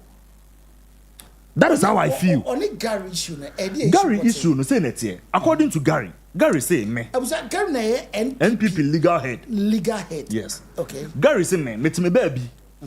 Issue enye NPP issue. A individual issue. Yes. Just all your NPP ni. And he has a lawyer. A respected lawyer. I will be to handle issue easily. Me baby. And na chairman here. Any another person eba me ho. Ebe ka kire me say this is the issue. No mpese me ye bibi fa ho. Na here. Ti da bi na apia ko bi ye na nso nani. So ubetimi ya read e de akọ ho. Ukunu lawyer handle issue no. Yes. It didn't na ofa ukunu a lawyer chi. E could different lawyer ho ko ka kire ne say o mebo. Exactly. And now he picks a phone. Calls lawyer apia ko bi. Talks with him say lawyer any o me ko say lawyer and swat church and you see the city oh bill no see or ma suggest one more terms in there now the way out to in fact we to the way out to oh any means me the way betum or no akasa according to Gary Nimako or no kasa we no ni twatu say oh any yen for application into na yen sre na de yimra form say the be ya yen nyina ye betima abo na yen yanko form de betutum na chema etima bantam because time we there Friday the abo there yan hwe ya chema ho be kire no weekend you be dem afi ono ne te ye no na lawyer apia kubi ejina TV so ka say waye bibia awie no no asa 3-4 na omo de bibia atum ama obi owo office bi ehun hia bia say wajatim so obetena say atwen ama yakọ verify properties ne collateral ne bibia de aba afi do mo ko duru ho wie ya yesi Gary Nimako de aba betum say ye bill no so 50 million ye nti so mra form because of that in no a conflict nti ontimi enya bill name for match ma Wontumi nti I just say ye twen what has it got to do with it hona day no na me ka say ye no say injunction and that is exactly what lawyer Nimako was saying. It's first of all now or snatch on Nimako na it is now Nimako feels betrayed. Say one open say you who me saying in the eyes of the public seven me person chairman che okay. Meanwhile I spoke with you once so say me no won kasai Intimate as so me no one kasai. It's no dey before blocking. It's no. And no so a block or crab and friend you a block or. Lao like appear could be also comes. Instead of talking to the matter, issues not Gary ni makuye no. Or also can say me now even referring as say once upon a time on wabeng na lawyer ni maku ntimi en question ne credentials ne bia wabeng as a lawyer ne then no once upon a time he used to be the SRC president for Legon. No mon konko ni grace or di wiye. Oh, afraid they be an common akudu. Go ni grace or di wiye. Na even as an SRC president to crown ni grade or di wiye ne was soro. Nagari in fan compare ne there because I understand maybe free ball because once I was president no as a wide be into grade so better and when who number be I'm just a Gary abon like me number be them eba say I say the Gary and Gary person what share say onima dwuma okay no wa ben onya Gary ni makomwa no onye obi kro one ne kasa enti ono kra no one ne nkasa aye enti onhia ne phone call kra enti wan frɛ no fa ho be enti wan na blocking e yonko Gary ni mako na block no a block lawyer and the appear kokumo party be yi so and afei lawyers akese bi no party no as assemble party ni mu a ye be frɛ wo mo so mo nkoke man no JFK who is the general secretary enso gina ho she party for twoboi say mo kama koma ntomo yam ye wo lawyers akese akuku da ma ye be face NDC boot for boot na ya face aban no metima account mi asem dia man lawyers nso na akui lawyers na twa ho okui ana enu so mienu e ka ko fa for every baby aba ai oluman ya na pampo Dabi o ko actually still na nipa me expect so be bo me money di but guess Sanzana Dabi on your lawyer or a doctor on a doctor lawyer why you move with a catch me if you can okay I have pressure minimum so on Netflix when you be to why on when they are your friend Leonardo DiCaprio yeah. Oh be so kai lawyer be oben chema want me no I'm Ampona. So no upon a car southern flying for no selling the wakato but case what we go on to go and shaka yes when he gets that there be what on do say you cross on the so what teams so catch say say jabe asa na when he gets down on kwa do no akra catch say jabe was to na we say jabe hu say say jabe hu say almost a good lawyer a good lawyer yes so I've been to but no the emotions dey blow na nyoma bebre o ye ho what we na come do bebusa question okay what we when them no we kise jabe we declare we finance former finance minister wanted how I was for your life our GhPage TV our YouTube your life GhPage News our Facebook yes also life our Ghana page and also our Facebook like it enjoy video finance minister yes we declare wanted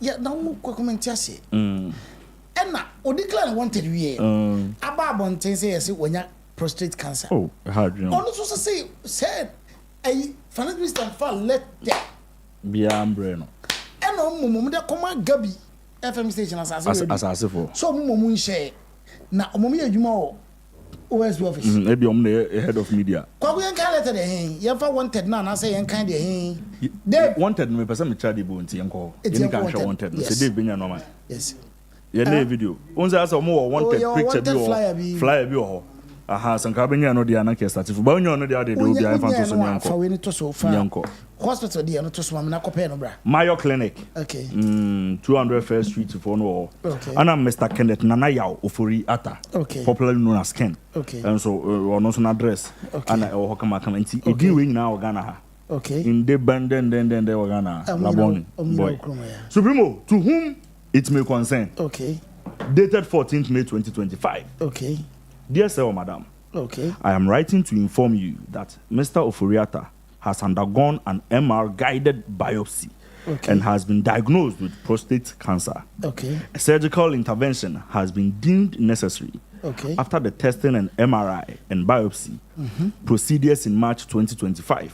As I indicated in my February letter, the surgical procedure has been scheduled for 13th June with Dr. Paras Shah of the Department of Urology. See attached letter. It is hoped that a closer date may open up. Following the procedure, Mr. Ofori Atta will require a recovery period before he is able to travel to his home country. Please feel free to contact me if you require any additional information or have further questions. Best regards, Ahmed Abdulrahim, medical doctor. Doctor no be surgery, your friend saying? Doctor no be surgery no. As our cost kakra nidin wom, cost kakra nidin wom because we DM on the side. Parasha. Parasha ne be. What be surgery? Yeah. Okay. Dave, we are not going to post be atum. Post be atum. Hospital we omonya no kreka for. Okay. Omonya no kwafo kra. Okay. Omon kan okre. Omon kan okre. Koso na me muso asem. Koso. When are no yes sir? We na koso na me nji. I don't know yes sir. Hospital na friend say Mayo Clinic. And almost say doctor no be surgery no. When a surgical doctor no me. Oh, I. All right. Nana bra. Post na me dem on the tum na me nche. Now supreme on say no ma bebre ho. Say yeah confirm say on the bay. Post me yeah. They fatos na me nche wade. Oh yeah ho adwuma de ama. Mayo Clinic. When him say according to this report, let us as we do better one. Mayo Clinic for no. Oko mo website one ma. Sa Dr. Yo Mubonidin, Dr. Ahmed one and on Rahim oncologist. There be no oncologist now yet. Urologist. Say oncologist or you then no honor. Wouldn't so call the biography in the position on. There be Bausha Letena. That was the name there. Fatosobak. Faleta to Snamin Chawade. Faleta to Snamin Chawade. Brother. You won't let them. You read the address and you read the okay. You didn't know. So there's answer never called the second paragraph. No, you heard the last sentence of the first paragraph. This surgical procedure has been scheduled for June 13th with Dr. Parasha of the Department of Urology. And not attached letter. And no brother. You heard the otro letter. No, the otro letter is different from the Okano. The otro letter in here. Otro letter. And Ahmed Abdulrahim no. Okay. On a section of international medicine in Rochester. In Jaffa Young Kobak. And Ahmed Rahim is different from. On a section of international medicine in Rochester. Yes. Or no. Head. Oh, bet me about on the ABA or troll letter say PR who said then you saw their tray. And not just on the and not just on the answer in so a medical doctor. But say internal medicine Nana after now go back to the Supreme Court. Good. Say for the surgeon don't need see. Okay. Do you know why I'm saying no credible cause? Okay. Sir Papa now Muboni, Dr. Amedwano. Enra me ko redeem the bio no. And necessary me ko check it's unavailable. In the bio. Oh, that link that's on www.mayoclinic.org/biography/Abdulrahim Ahmed -DM -M bio. It's deleted. So why is it deleted? Why is it deleted? Does the hospital even exist in the first place? Oh, the hospital definitely will exist. We are talking about the former finance minister. Did this actually come from the hospital? Because Nipana was signed letter. Nipana, just as of yesterday. Yes. The letter the bio existed. As at last night to this morning, it is deleted. Yes. But the letter we read never stated, said Dr. Ahmed Rahim is either an oncologist or urologist. No. But this is the person who signed the letter. But the person who made the post. No. So this is the person who signed the letter. This is the person who released the letter. Only now I hate my room. My room. General internal medicine. Internal medicine. Or any sansa. No, you're expert in internal medicine. Expert in internal medicine. Yes, you be see a boo. Wait. Dear, do you now get it? Okay, so what I am thinking is no, I don't know whether I say let me last night in another list this Nebayo was absent on the website. And I will not man. Wow, we are website. Oh, everything grab as a link the old problem. Maybe a hospital name. I'm so for maybe a hospital now cry almost system. And then again, I don't know the letter. You say you are sick. We say when your prostate deben. Yeah. Nipana were invited on. You refuse to send the letter away. Fatoso. Na me musa kwaku asem. Yes. The more reaction. The Office of the Special Prosecutor has become aware of a publication online media purporting to be a letter from the hospital containing alleged medical report on Mr. Kenneth Oforiatta. We wish to place on record that neither Mr. Oforiatta nor his lawyers have submitted any letter to the OSP. Yes. Who said that? No, we check about two for any. The way a NDA account. Where a NDA account. And I'm going to say NDA some near account. But all the entrance. And I wear for Frana. And NDA, there be said what the council or medical Canada. On cafe. Or the entrance. The only correspondence received from his legal representative is a letter notifying the OSP of a change in his medical condition. And on their say so. Dabbing. And you know, at the cry, you know, they don't know. It is notable that this alleged hospital letter has been circulated through the media rather than submitted to the law enforcement agency actively investigating him and responsible for decisions regarding his return to Ghana.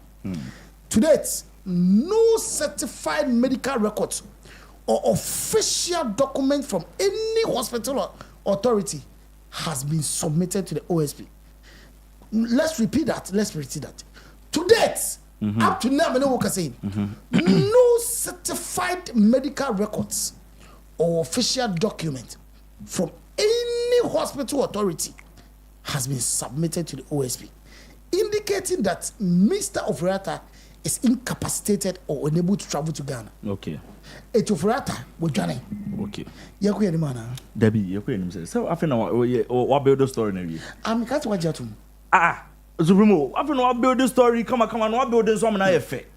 First of all, let her know what about ten. Me who said that. Your papa Oforiatta social media platform. Yeah. Me who said. Yes. And I'm saying, Gabi na post. Supremo. But on say it's a Gabi post. I said Gabi on your call to them.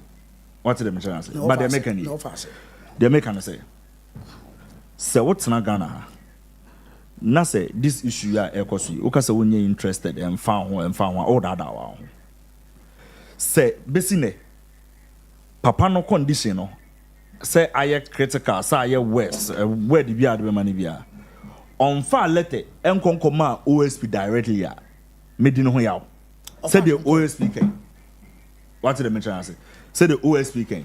Was that one single letter? Exactly, and I'm not going to even name nothing. I'm better to be defending because I OSP and I airpet and we defend the ass. We are in and the nice thing. We are, but all that we are saying is all that we are saying is OSP. Unyanyachum because the OSP has traveled out of this country before to go and interview someone, to go and ask people questions. Wako nipa no nebia 1 or 2 reasons nipa no ntimi mba Ghana or kone no kodi nkomo no oye an investigation any nipa no kotena kodi nkomo. So what is stopping him?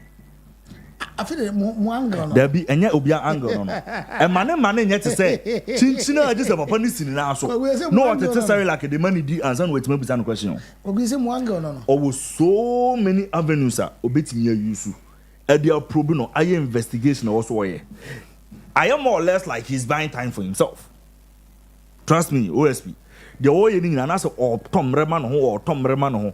Emrenus Ninka so enche obia. OSP NPPNO. Debi unado.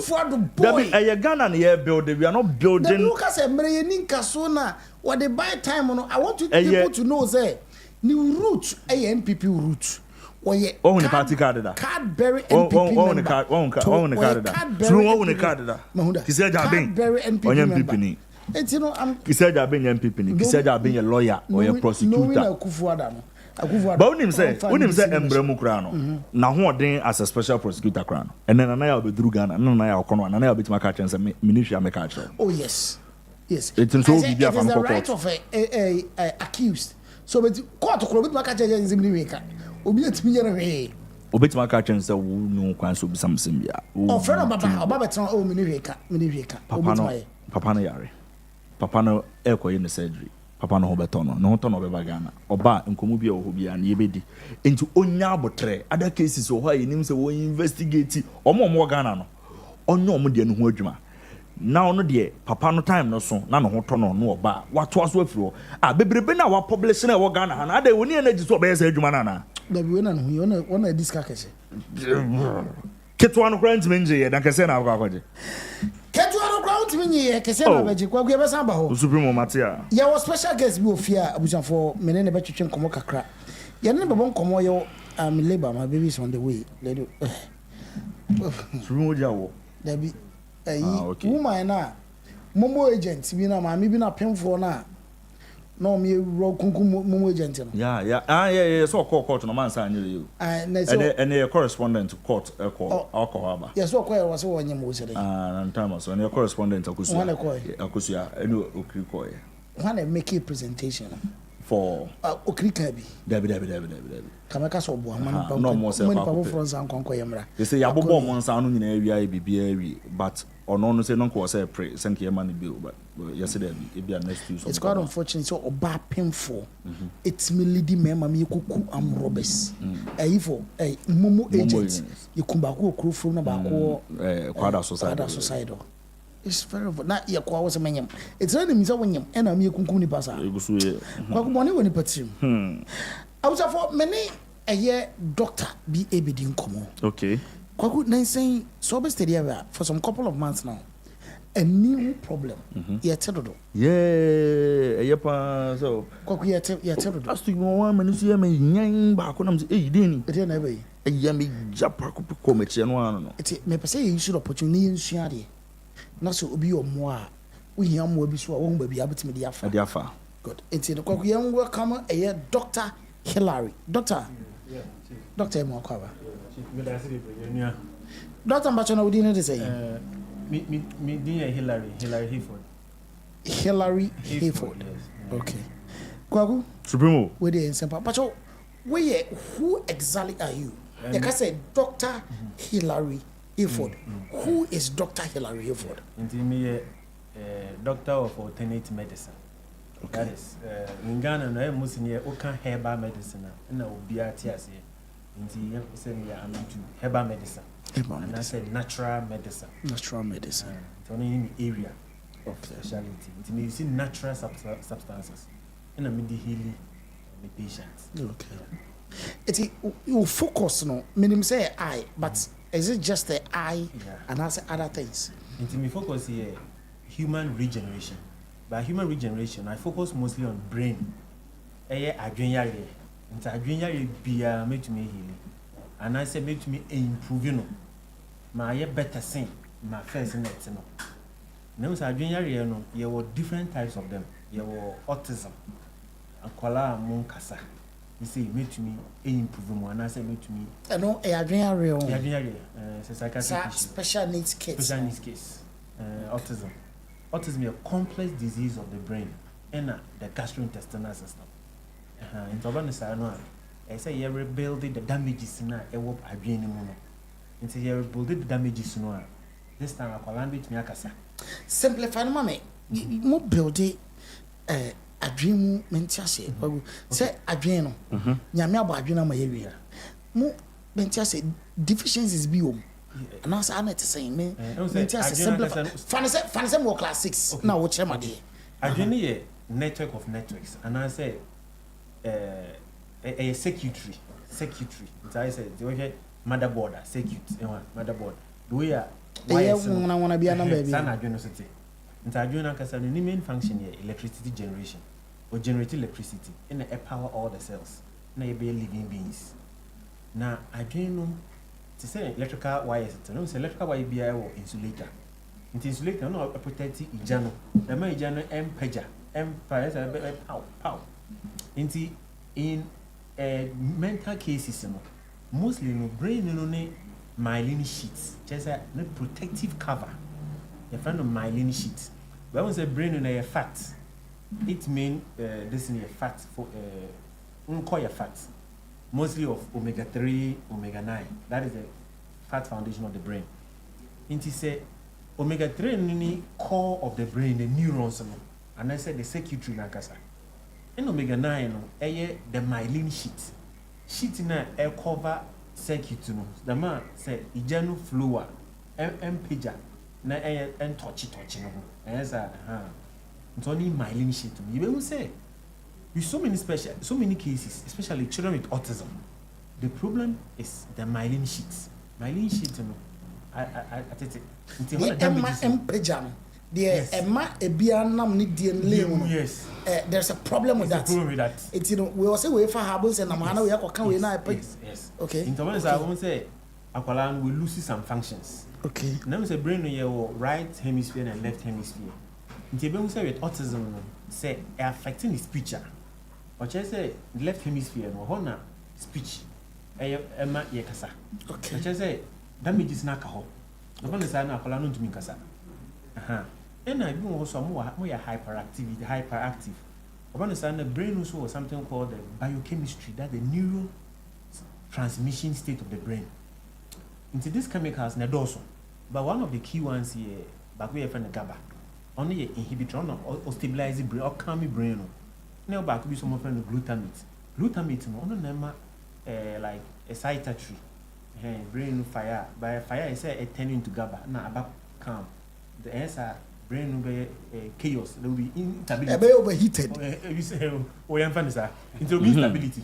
Governor sana kola hyper. Into kola moye hyper no.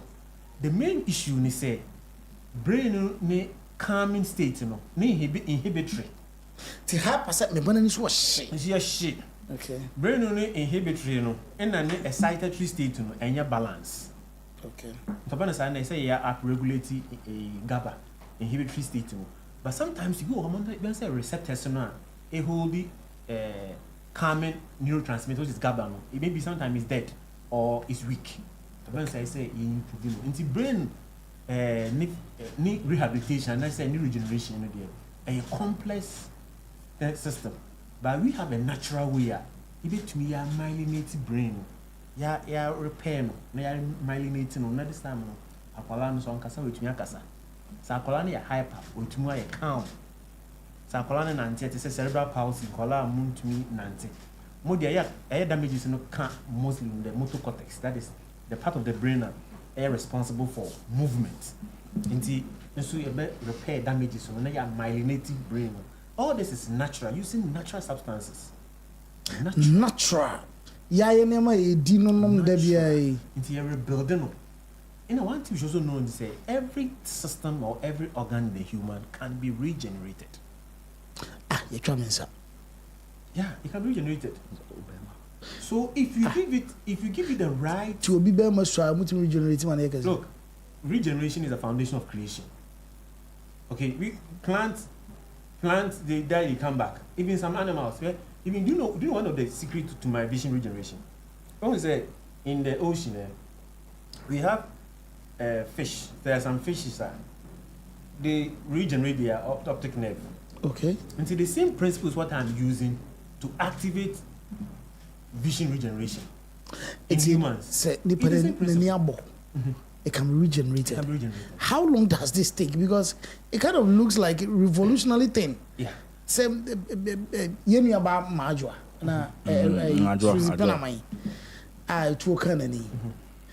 let's use it as an example. I create out the TV. It's a new story with TV. Yeah, you did the power ha. You see, oh, Yuki. What's it that natural ways to be healing the eye? Yes. A 12 back and a goose or powder and a tiguso. One day, it can be regenerated. It can be regenerated. How? Yeah, into the ability, me say. Yeah, you must say you have something called growth factors. They are the regenerating factors of the eye. Don't say human beings, we come from embryo. Into a young colano. Embryo form me and they develop into two hands, bilateral hands, bilateral eyes. Those factors, that are from growth factors, they are still in us. They are inherent, they are in the system. They've not gone anywhere.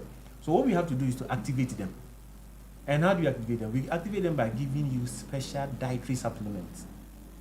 Special dietary supplements that will activate these growth factors. And these growth factors will be activated, and they will go back, come back, and rebuild the eye, or rebuild any tissue or organ that is damaged. So say we should know say when there is to say lady need gunpowder and a can first what they have to do is to cleanse the eye. And to more cleanse the eye to remove all the debris. Then in the natural way of treating it, and that is if I'm doing it, we will detox the eye system, clear away all the impurities in the eye and the brain and the entirety of the system, the whole system as well. Because one thing you should know is that vision is not exclusive to the eye and the brain alone, even though they are the main organs. The main organs to vision is the eye, is the brain. But the brain also needs support from the liver, from the gastrointestinal system, the digestive system, the gut system, from the heart. The heart has to promote circulation, because without enough blood flow to the brain will become weak. You know, one thing you know is blood sugar, glucose tolerance of the brain is also very important in promoting vision. It's so many factors. And a bit of my mind, but you want it. Kofi Adumadi and so TV. Yeah, but you know, was to say, Kenya control 2 years, you could have done it. I can restore his vision. When it happened, maybe out. Say I mentioned restore his vision. I can restore his vision. How long does it take? When we say on the clock, or can I say one doctor told him say the neural surgery is too much. Now they should give the eye the opportunity to heal itself. Were you that doctor? No. On no. Okay. As some of one of the presentation, okay. I see one of the doctors, I think in Dubai or something. Okay, they say the eye has a healing mechanism on its own. So it should be allowed to heal. Oh, but one thing, so let me also make this more interesting, because see, one thing about learning, that learning evolves. We don't get one. You don't take one day to know something. It takes time to master and to know things, to learn. So every day we are learning. Initially, when somebody goes blind, it was like there's no way out because it was mysterious to us. But now you come to realize the science has made us understand that we can activate growth factors, regenerative factors, to bring back optic nerve. And I said the retina or the neurons now more responsible for vision. You should know vision is light. What happens is that this time it is not more a mystery. Vision regeneration is no more a mystery. When you know alternative medicine. When you know if you and how I wear that but yes, but it's not specific ones. Okay, you know this herb. Bees. Bees. Bee, is it bees or no? This. I don't know. City. Butterfly, good. Butterflies. Afafranto. Okay. They feed on this heavy beer, ice and nectar. No white and blue kakra. Do you know what that does for human brain? No, it helps. It boosts brain function. Tino, the herbs in Ankasano. Kogwana Bible, so for the train through. Almost a year and Yankopon once, so we are seeing Jimmy. Tidami, the Oka say boost brain factor. Damn, they are Jimmy. Yeah, it does everything. Because when you say you or what tea.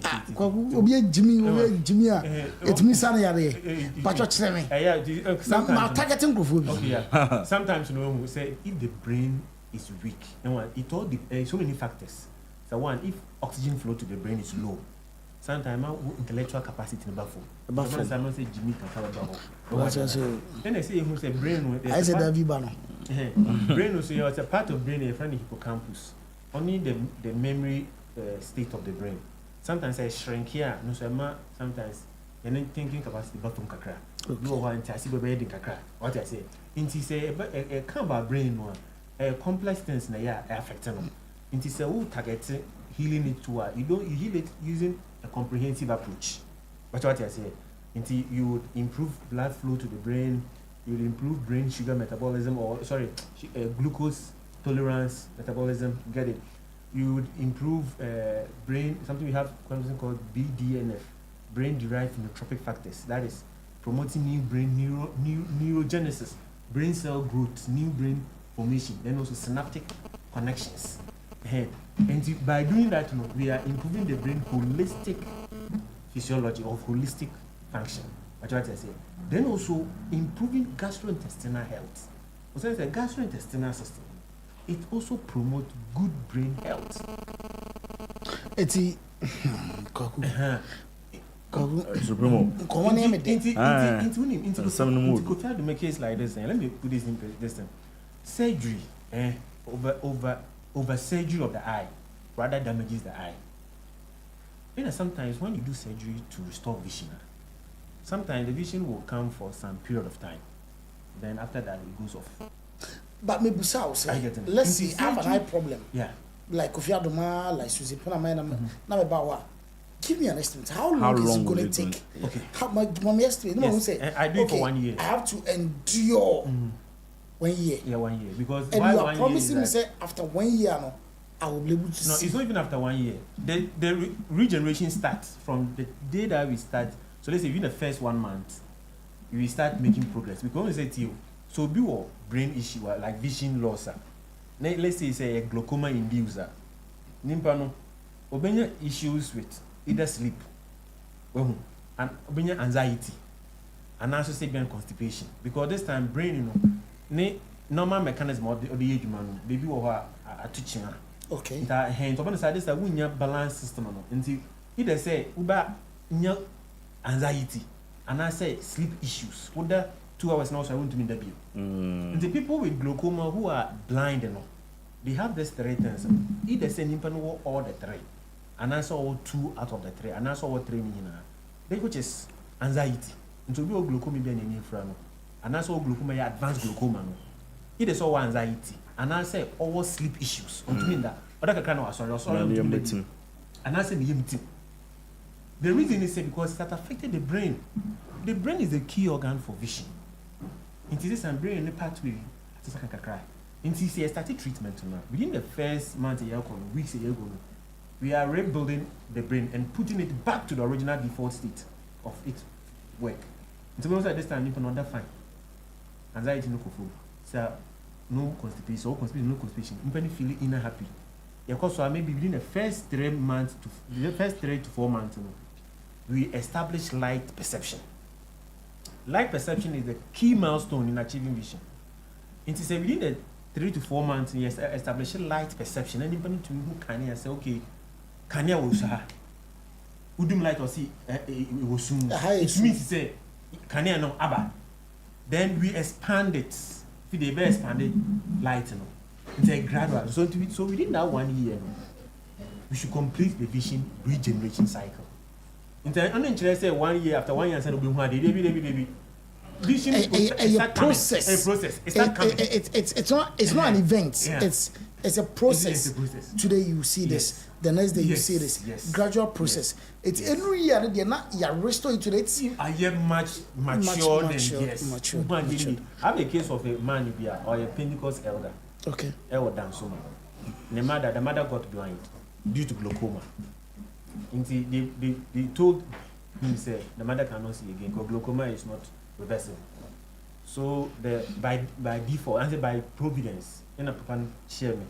Until me treating the mother, he treating within the first 2 to 3 months. The woman started seeing him. So the first time my catch and the banner said, "You are wearing this. You are sitting down on chair. You are doing this that." The man was shocked, but me I wasn't shocked. But I know. Say, what name the way? Yes, me I know. You see, the reason why my treatment doesn't fail is that it's the right science of healing, and it is in tune with the laws of creation of human creation, and the laws of principle of creation is scientific. And it is evidence if you use the right science of healing, you get results. In the treatment, hospital. Now, more treatment doesn't work. What it means is the science of treatment in Amuyusi Mound, and you're right. It's not right science. But what I say, because everything in this life is science. Everything is science. Until when you use the right science, that's when you get results. Until we are now hospital, now say, when you just science when you see a wrong science of treatment, it didn't get result. But the reason why our own works is because it's the right science of human creation based on regeneration. Everything God made is a cycle. It regenerates itself. Everything is regeneration in God because God is a living word and He's living. So His principles of creation keep repeating. One thing we should know about the laws of nature is that repetition is a law of nature.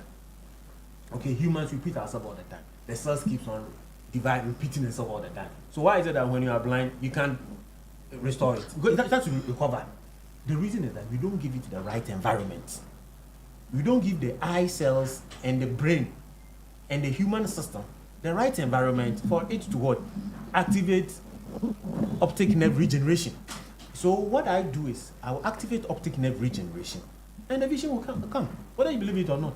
Because and I have cases of people who were totally off glaucoma. One of them is what I tell about this Pentecostal elder, and he is a Pentecostal elder. I mean, he's a man. Pentecostal elders are men of honest. Yes, it's a living testimony. Indeed, our treatment works. You know, where they say akwala on kasa, autism, akwala on nanti, cerebral palsy, Down syndrome, Parkinson, dementia, or Alzheimer's, even schizophrenia. In fact, I recently healed a boy with schizophrenia, and this patient, the parent tried everything for the child, for the child. It was me. I healed the boy. The boy had schizophrenia. 100%. Oh, well, I wouldn't say 100%, but now he's better. Okay. He's okay. Because at first, he always he doesn't go into he doesn't socialize. And small thing, no, says but now he's a happy man, and the parents are also happy. Then also autism. Autism, I have success cases. Currently, I'm treating a 20-year-old boy of autism. The parents have taken the boy almost everywhere in this world. To no avail. They brought him to me within just 3 months. You've seen improvement. Yes, 20 years old. He can't sleep. He sleeps 2 hours and he doesn't sleep again. He wakes up and doesn't sleep, and he will disturb everybody in the house. He can't talk and he can also sit. Wontumi ntena say, "Nanam sa." Honestly, no, or that was not so. But just say 20 years. The parents have tried everything. They brought him to me. We are in our 3rd month, and now he's calm. He sleeps well. The next target year speech, into the end for 1 year. I'm hoping within the next the 6th month, because we are gradually rebuilding the brain. Yeah. That is why now changes have come. So now the parents are happy. Now seeing the child calm and also able to sleep normal 7 hours like us, they are happy because one will be that in 20 years, and they're taking the boy to the best doctors in this world. They kind of got job. Some doctors, some of them, I have to read about those doctors. They are neurologists. Okay, until when it comes to brain regeneration, that one, we have the best natural way of regenerating the brain, repairing the brain. So, is it a hospital? Is it a clinic? Do you have a place somebody can come to? How was it? What was Accra more fine? Accra or Kaneshi first line on central in this former campus, former campus. Now there are no more there, but we still call the place Central University former campus, Matayiko. Oba, a quine called Lucky Herbal. Another herbal clinic, I want in change. More friend, Edinshire Health Center, Natural Health Center. Okay.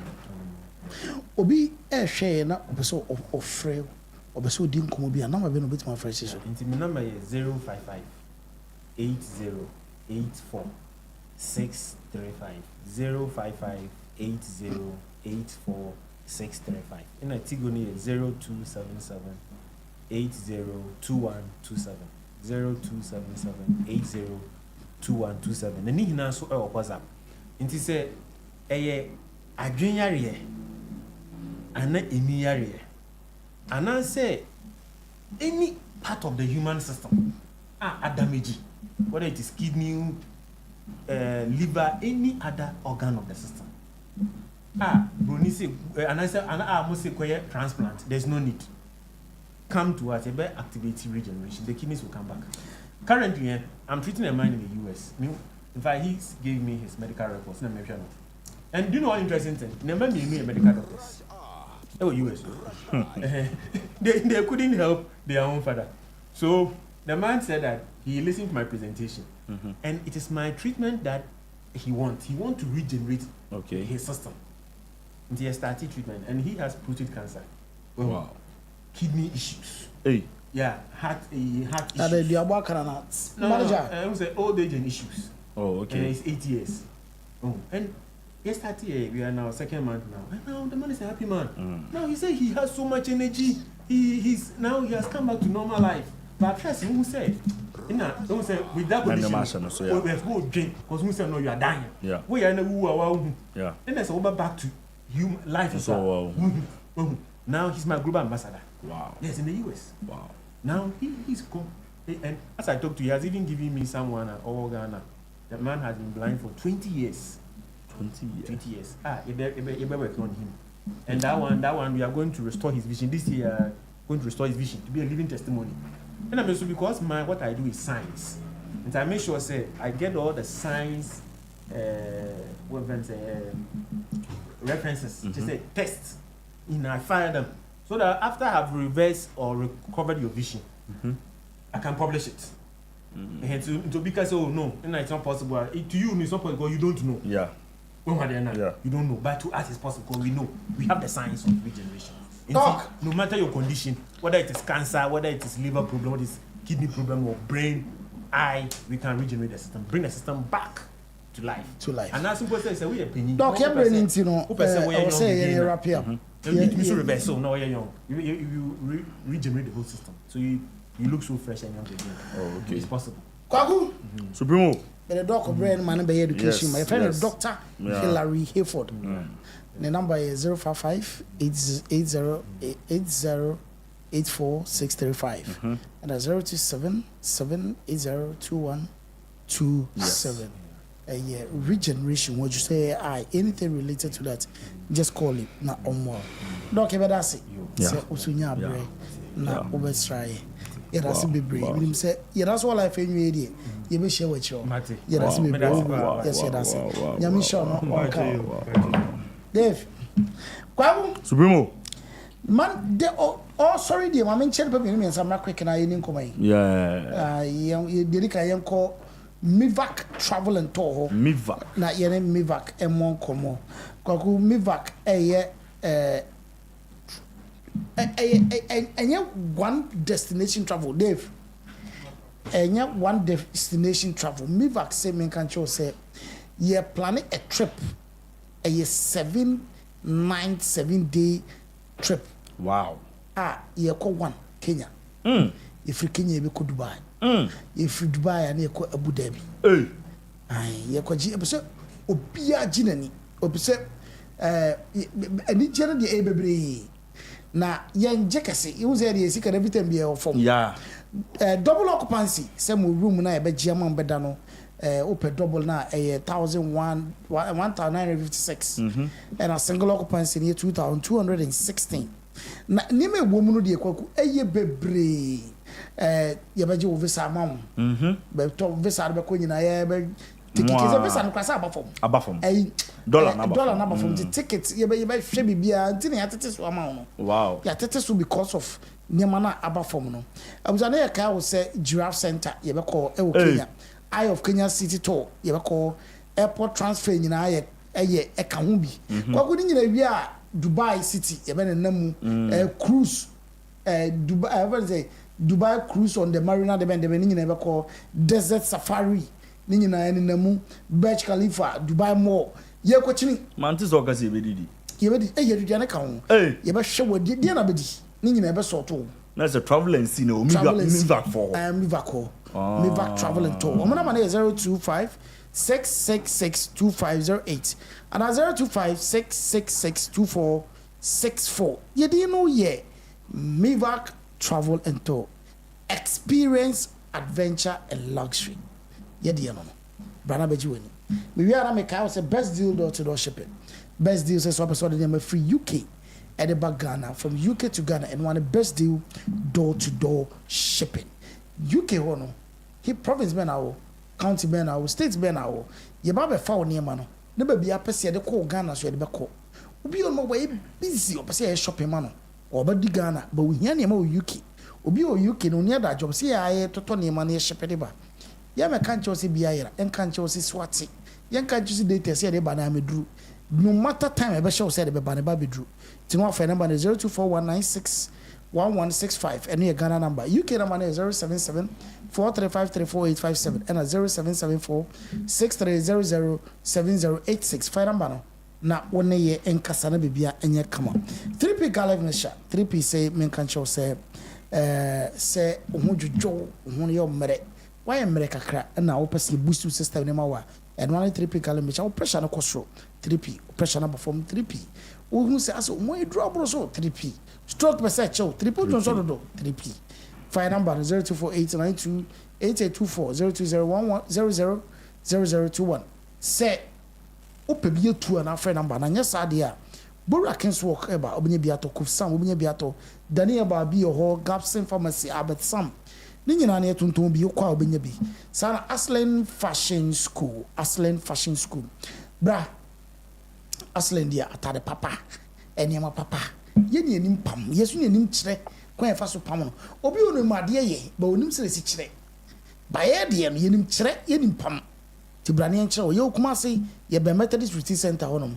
oba ye be kire o se pam suits ye pam wedding gowns ye pam ye tie and dye sa bead make anything related to fashion se branai oba ye pam atade fit be ma ye pam atade na hu se e down ho e down one hu se e home chocho enu ano ne Aslen Fashion School phone number 0509598140 and 0530021686 abuja ye de ne say we wadwuma dada ye nyenim pa se wo pese unyansa no adwuma enti o morning session ye evening session ni nyina oba betima besua na kama na ya kire wa wie na de koye adwuma ye be kire customer service ye be kire marketing ye be kire branding ye be kire marketing na ni nyina no wo de kwakobo bra na bibia asisi wie kama your hostel facility ho it is a wo ba e mane haw enwene ho bebre bibia be okay Zion V construction brani nsi ofie ne ma wo if you ben apese si ma wo if you ben say dentia e yabun sam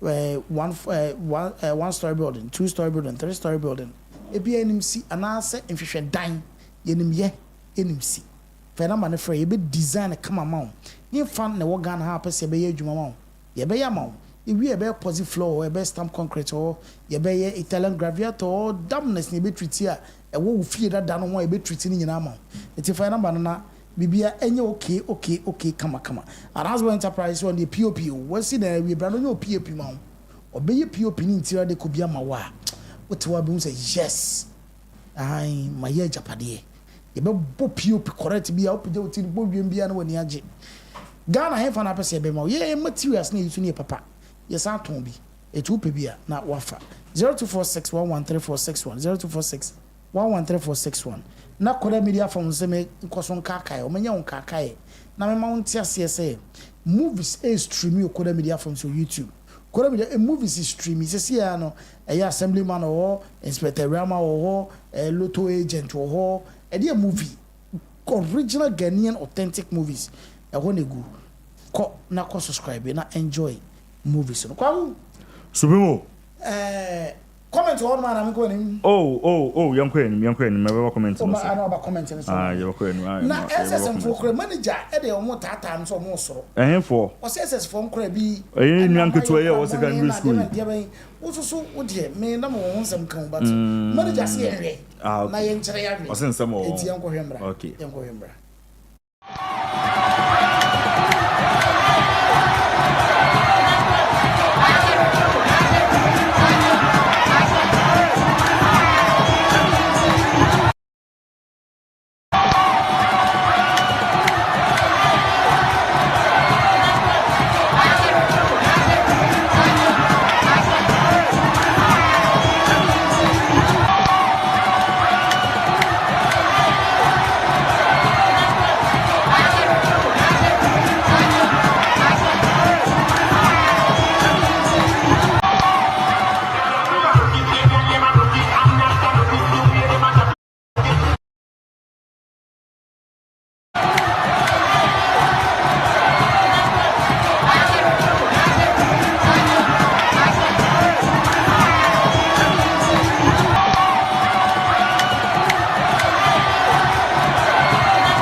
Supremo. Now manager, what's the video I had? Supremo for me honest opinion. Once I open na my very honest because manager I mean what's the video I had? Na make us for first one not to sumame. First one no. Aye. Then now or didn't to me no the can friend not to sumame. First one. Bobo event. Yes. Then I see. That Supremo, me shade any din. I see nothing wrong with it. Who she on? Debbie. Supremo. Okay, dem to me to so aye kasa na mpesa me che ade bi tia. Minim culture no. I na bro chika kredi. Who say bobo? Debbie, o de bro, o sa bro etre, on so betena ne teacher na so. Afa hwe madam no, o de den na be share nachi. Hwe, o de sika share nachi no o de pagya na call. I don't know the culture. It could be said yes. No kutasika. And what they say na chi no di pagya no.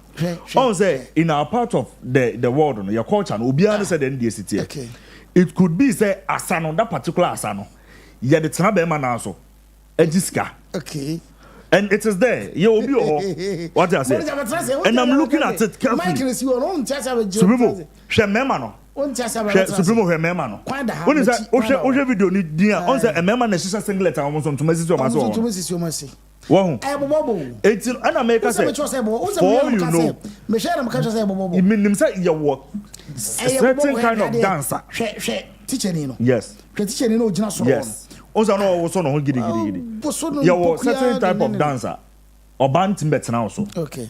Also pattern. I said the bia okwa yi ase. Yes. Na yenu ma yesa we no. We no. Also obu ho ombetimi dia kata wa ko say ube sika to no so ansa no akọ. Etwe no so osad better na so a. I really don't see anything wrong with it. Especially minim culture no. Bobo. And na me hwa madam no kwan ofa so di sika. E share girl na chi. Edi pagya na call na it could be said that it be who boni bia on. Now let's go to the second one. And you see answer na because second one no so no. Say no member secondary schools na ba so. Recently I chanced on one of videos be at say St. Monica's College Mamenka. Said omo start year SLC week. Now he said one of omo SLC week days no. Omusima ankwa ni free frantoma. Ede beats no. Egugu omo kom. Emma omo ni omo tutors no.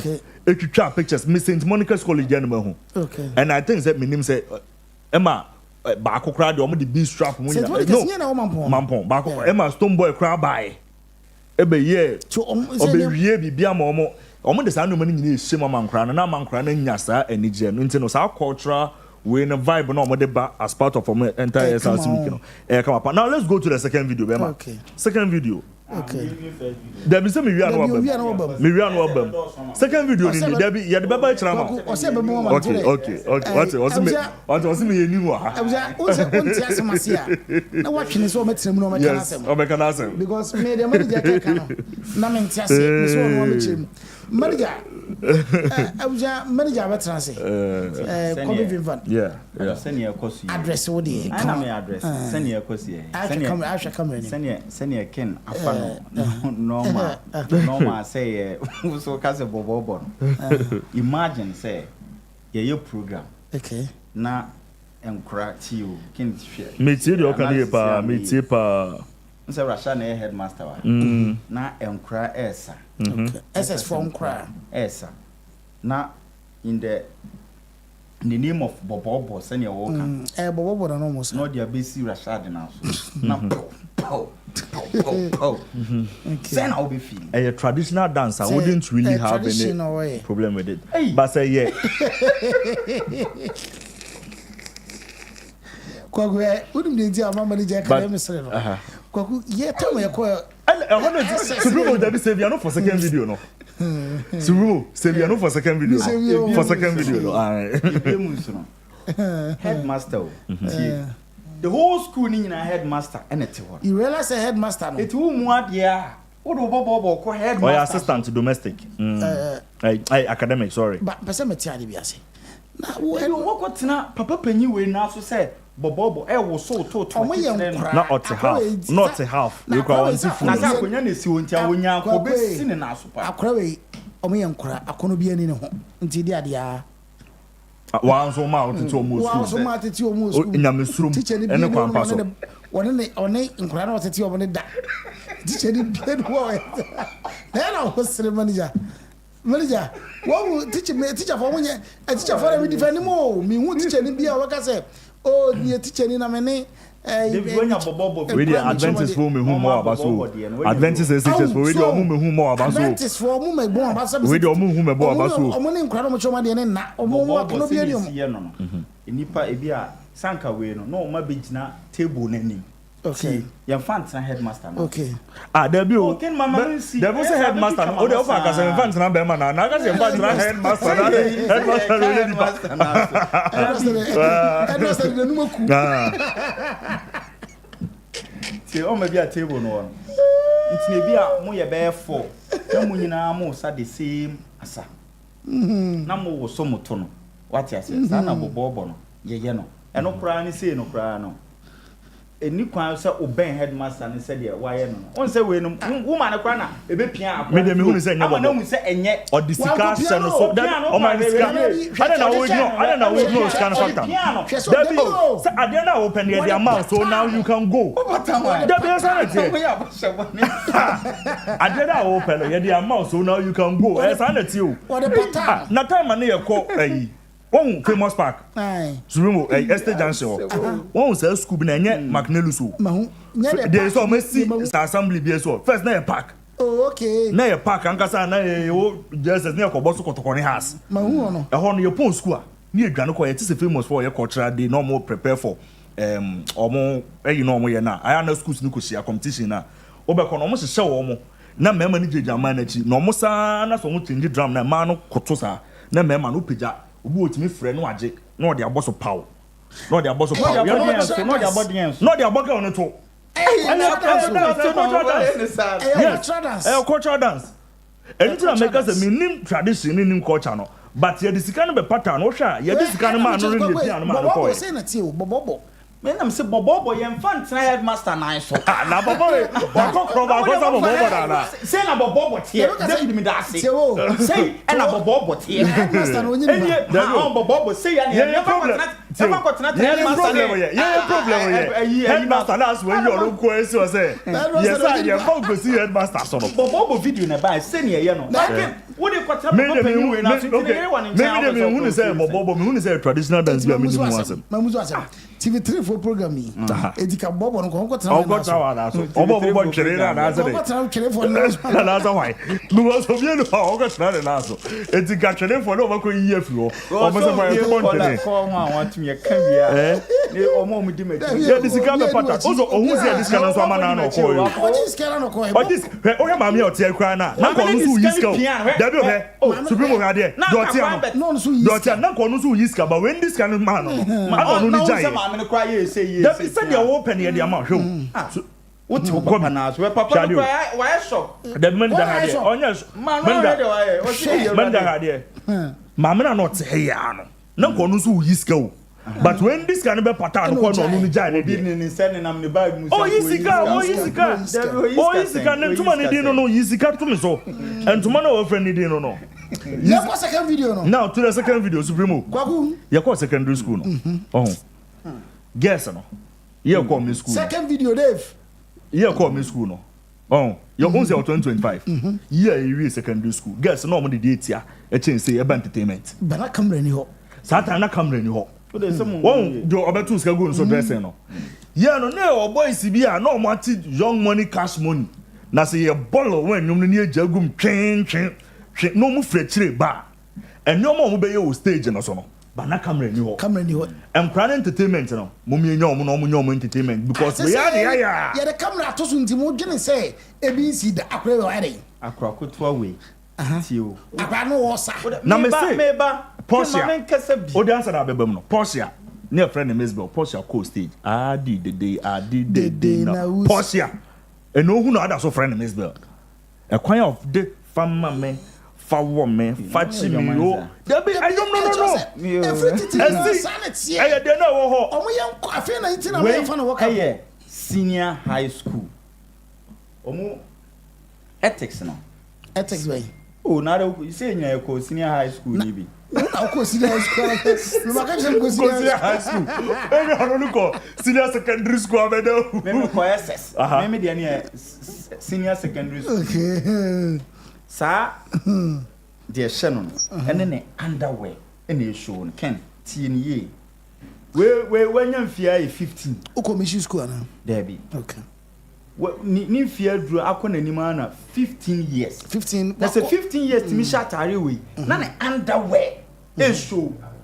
Teachers had time we grab a headmaster at you. The entertainment on the where school for where Asante for secondary program on entertainment SRC week 9 no headmaster name headmistress no dedicated teacher your entertainment teacher or entertainment master entertainment master your teacher ni our entertainment master in crown program teacher ni ti now probably ya sharp then you be address you know be said to sika then you know kwaku was it catch any so munchen pio debi o owi minim so we are but we suban born in here chere kwa o school akọ school na back o school ma Moses na mo ndi mo ni o okọ ibo ntefu de be bi ana tio chepas una ko o Christian no o Christian ya me sure me o Christian kwa duma azan chepas o Christian o le di se wo yera o kriwi no se o Christian school mi no kriwi ọlọ́run ló wá bá o Christian ọlọ́run ló wá bá o Christian zero o Christian ntina o wie jara na se Debi o mini Christopher anko so na na okay na o koi wow oh but the ten say we enyo mama kana kwancho oh tiase manager sabi ashawo brana omo manager pa ananya ashawo brana asanitia ana atanitia asare ne asano na omo sesa o TikTok na omo say so omo say ya so we school but we in campus manager bibia boko dey because mentini me bia say ase mo read the Bible omo say and never so SS back in the day I grow years because 10 years ago no more they change say but not social media 15 years ago 17 years ago 20 years ago no ye nyina na e wo bi mi we SS 2008 okay so Chris we the phone SS 1 years gap no me na crowd 2008 na we SS okay ni e hye no mba bi sei mo me kan no kore afeti asem oh baby I go school baby I go school oh baby I go school because even secondary school yeah do no discipline there be no discipline yeah the most disciplined school me go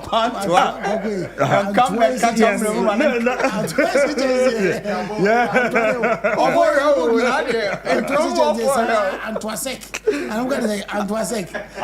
Ansek and Antois. I'm going to say Masa. Buzoki, Chepas, one that mama ni mra ono mo center do entertainment na memra one adepabra agency adepabra hade there be beti adepabra shawaswaro mananya de bra adepa agency adepabra musu asem what about the house na mo ye SRC week me entertainment ne entertainment fa video no to so na me musa na asem I will go say we pie interview BSS we na nya normal ana we na mu bi da we bisa da bi normal we bisa question okay say what entertainment no describe how we see it say what question na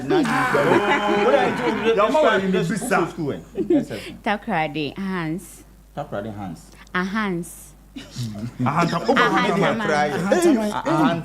ladies say your school ladies I did na wo kwanto ase ma anto ase kene twa anto ase kene twa mo ye dem ontete on there ko school fun say are ontete on there money ana o de me pesa o ka kire mo say I say dey bia Pembe college on say amamfo we mu say mo like dey di na mo ba na mo dey ana mo like takwa don do mo ni sa we ni there okay school say are now I know so discipline it's on record Antaman girls highly disciplined school Pa, in front of no. Oh, by random name, normal. Normal. Yeah, no to me more than this. Oh, yeah, entertainment time. But I want to mention fun and school. Dabi. I just say be a program. It is Asu-B. Oh, the old lady be a friend Ebony card. They were not a do entertainment. Na Ebony Yum Siswa. So then it's have a funny boss so now I caught so now I sorry. Ah, I come home. Say entertainment time. It drew entertainment. That be eno nya kohwi brow. But I say any je. Can also wo ba cry on. See you sitting in na emema nya to mo. Girls. And you feel am cry so. Wo free tete o. Yeah. Manager, school no. Enye me school no. Abo. Me na me se me kwanto. Me kwanto. One na waka hye won se me kwanto. Oh, so go on bo. You say someone Daniel Bruce.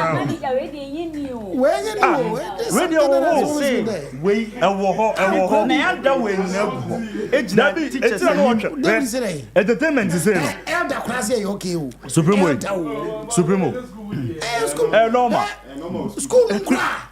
Normal. Say, side your wife. And you say lifestyle no. School ma ye ko suan. And you cry lifestyle no. Ubekum na akrawi. Obekukura no ye pensa president. Wona ka tro say no an. Oba na address say Bema no wa sneakers and so kapra filie. Oba na address say Bema no. Ye wo say Oba na address say Bema no. What funny normal? Are you serious? God damn it.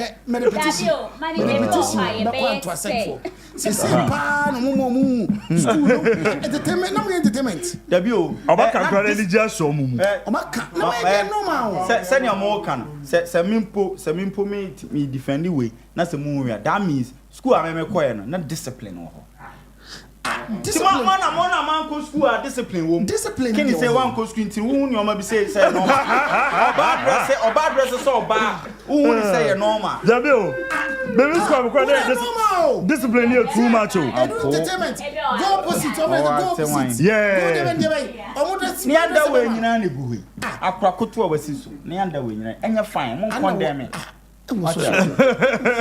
So na hanki tiasio hanki aduna so na tiasio na the thing say elder class say normal na dem say entertainment say mu say ya na eyi for edi hu say afronita asa school mu e say na no mde hu nkra no we afa no the so small kon be afronita sai na sai men kan asase me say underwear ni adwama asa afronita no say adwama ye next Charlie door or Charlie door manager video vixen yeah.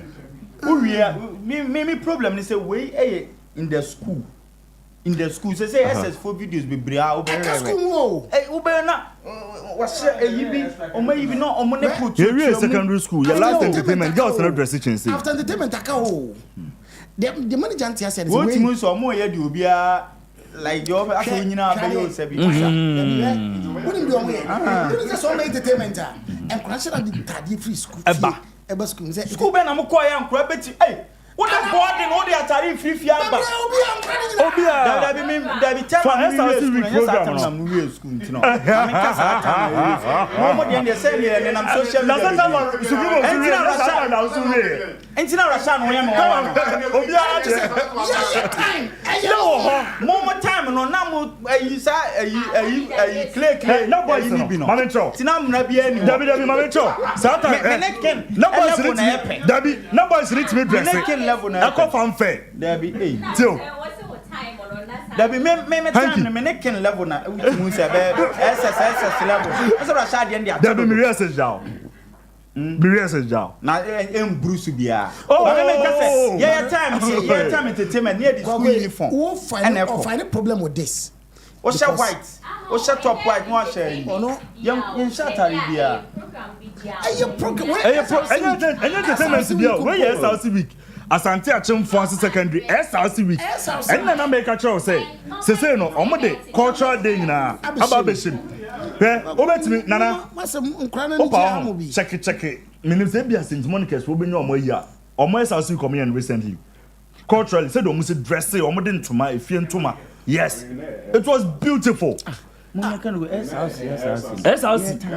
Never ho, but that time no money gidi say. School no. Until I make because I'm on time. No, SRC no na tertiary. Never ho, maybe school. Me try the no SRC president. NYDJ. Maboni di acho. Is it 2018 and we school? No, not TSRC. With men YDJ. No, was it 2018? Because now I did entertainment. Are you on who say one? One, baby manager coin. One teacher for this radio. And I said, the best one man. School for this radio. Yeah. But there's nothing to be condemned here. I just say, see what I say. I say how? I said the how ability. What's your third master now? The how ability is that.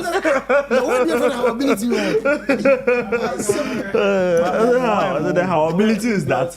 No, I don't know. Now we are teaching in our tour. Teacher ni aba kwa akopɛ na mo sade na besi ase teacher ni ya nyina teacher ni on student train prada o okay okay man just for to so man we say e your voice as week ubekum na cultural day e member na sister singlet but cultural day e member na sister singlet na e den tuma asisi o masana no hwɛ e member na jeje ho den tuma blue asisi o masana cultural day wo tweke wo we tweke nya se wo ye bobo bobo se tweke yeah. Your wasa is tranco for now, so ready. Abetifi Technical Institute. I was so teeny maybe as I know I'm teacher national battery. I was so teeny cultural day. Cultural day. Ni maybe on ma. I was a manager what you say. See, hey, who's the last time we make Katana Kasimbi? Siro musi tete ye time. What is our start to think Krana Basisi na emfa. And I am crown we no, we are no, that can you? I'm still also suit. I break the obi ani age. Boni bi anim. Sesia wo de go back time and now school. Secondary school. I saw your ba. O headmaster so kind anim sesia. Me headmistress Mambi. Right, so you. Ojidin pa. Headmistress. Okay, that time and now school. Would you imagine so a headmistress so now you're Bema.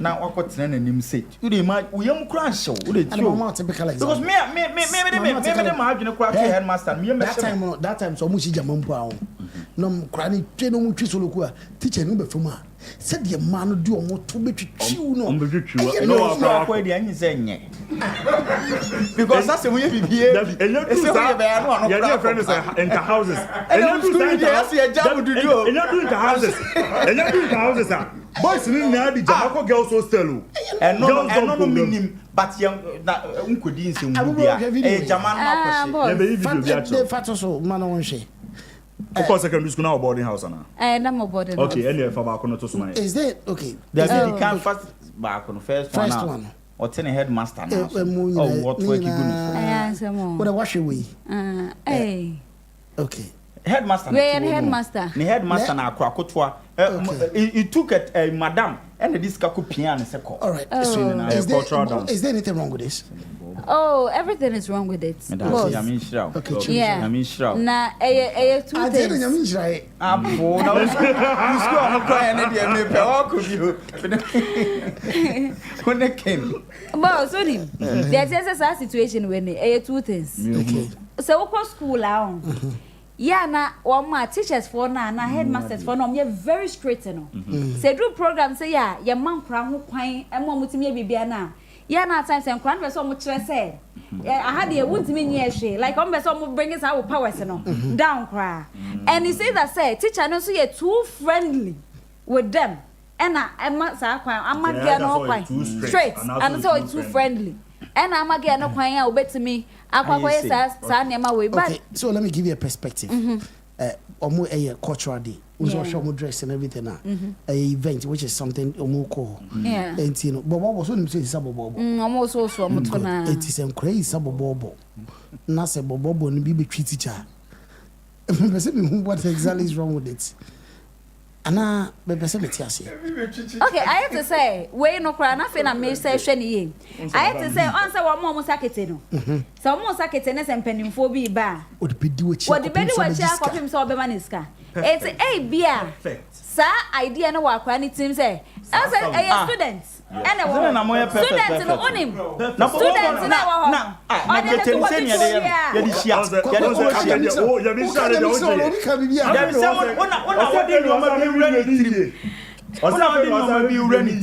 okay, me bo. Oni manager. She, on say students na wo ho. Eh students na wo ho. Say so de ne tun go to students na sign on de be ma no. Ba headmaster dey be ska wo no ho. Say ska ni no ho kra na obi aba betu ama no no. Ska na na yem patasika na wo. Ayem patasika. Enti no. Say okay, on the second. Ayem kra wo mani mu wo de. Enti on the second thought mu ne say. Oh, me woni say eye normal. Okay, now we sure. On the way and we sure doso. Eh na man so de and we sure doso.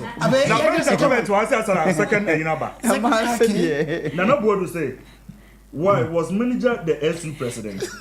Maybe during the entertainment period, he was praying. Let me entertainment. Let me me say, wait, a headmaster. Now, headmaster,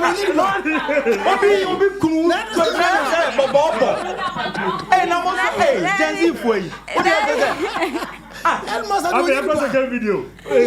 No, man, Tobo.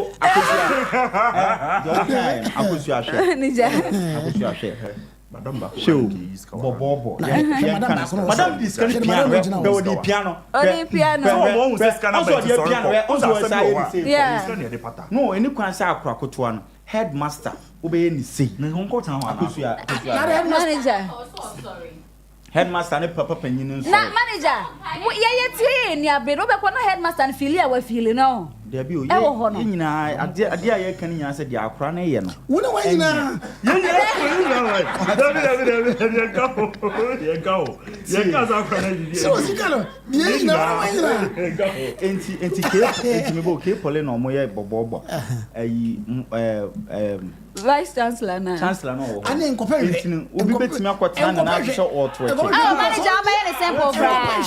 I'm in a simple cry. Kasa simple na nyina eko. Manager ka just simple. Chancellor ni mako tweke won na simple one. Vice Chancellor no be here. The Vice Chancellor no be here. Connect video. One simple one cry. What is it? Hey, say, we are done in a year or better. Minim school club SRC week. A year of Asante Achimfonse secondary. We are Kwakutu or SS. And what work your money underwear? Oh, my children, what work your money underwear? Underwear, you know, one of my brothers. Okay. Miss Wontumi President. Oko SRC, Oko SS. Ne do entertainment in SRC weekend they come on now. Na money dancing section. Na ama mo fantadi mfiri fie empa mesa omu mabobo mayim. Is there anything wrong? Anya sana kra nisa na. Oni boss dey emma men condemn me sa ade age we ye ne say. Me kwa ShS during entertainment I could do worse than this. Okay. Abusa anya me adoma. Okay. Okay. Almost say. Oh, see I go back. See I waka on record say na utwi go for what they say. Me say atari one atari e hye no enye. Two sa asakra na was standing in front of a Jamaica Sadodo. La uchi omono. Na mo de worship wana. Oh, atare nyo. Enyo. Ni underwear nyina ne guo no. So support we da. Manager, I am fine on that manager. Akwakutu e ya de we. Hey manager. We be come na 18 years so so sa. Na even so. Or 12 years in pa. Asa we ya na ma when say. I don't just so you teacher ni last oye. I don't just so you teacher ni last oye and I asa we just ko chere we no. Na ye no. Dabio. Me so ya de. Teacher ni bi no ne student akwa keto be bi na akoda. Bia na. It say about pressure be rising. Obi ama na. No mo ma. Ba o tin to akio. Obi na obi na akro be akoda. Omo be twen. Dabi am mo muti. Kom be twen. I'm teachers no great cry. Ah, na teacher ni akra we the so school yi nyina de makọ se omunko sua omunko sua ethics entare se bi ni kwa se one wo se manager one about ko se ethics wo le so do bi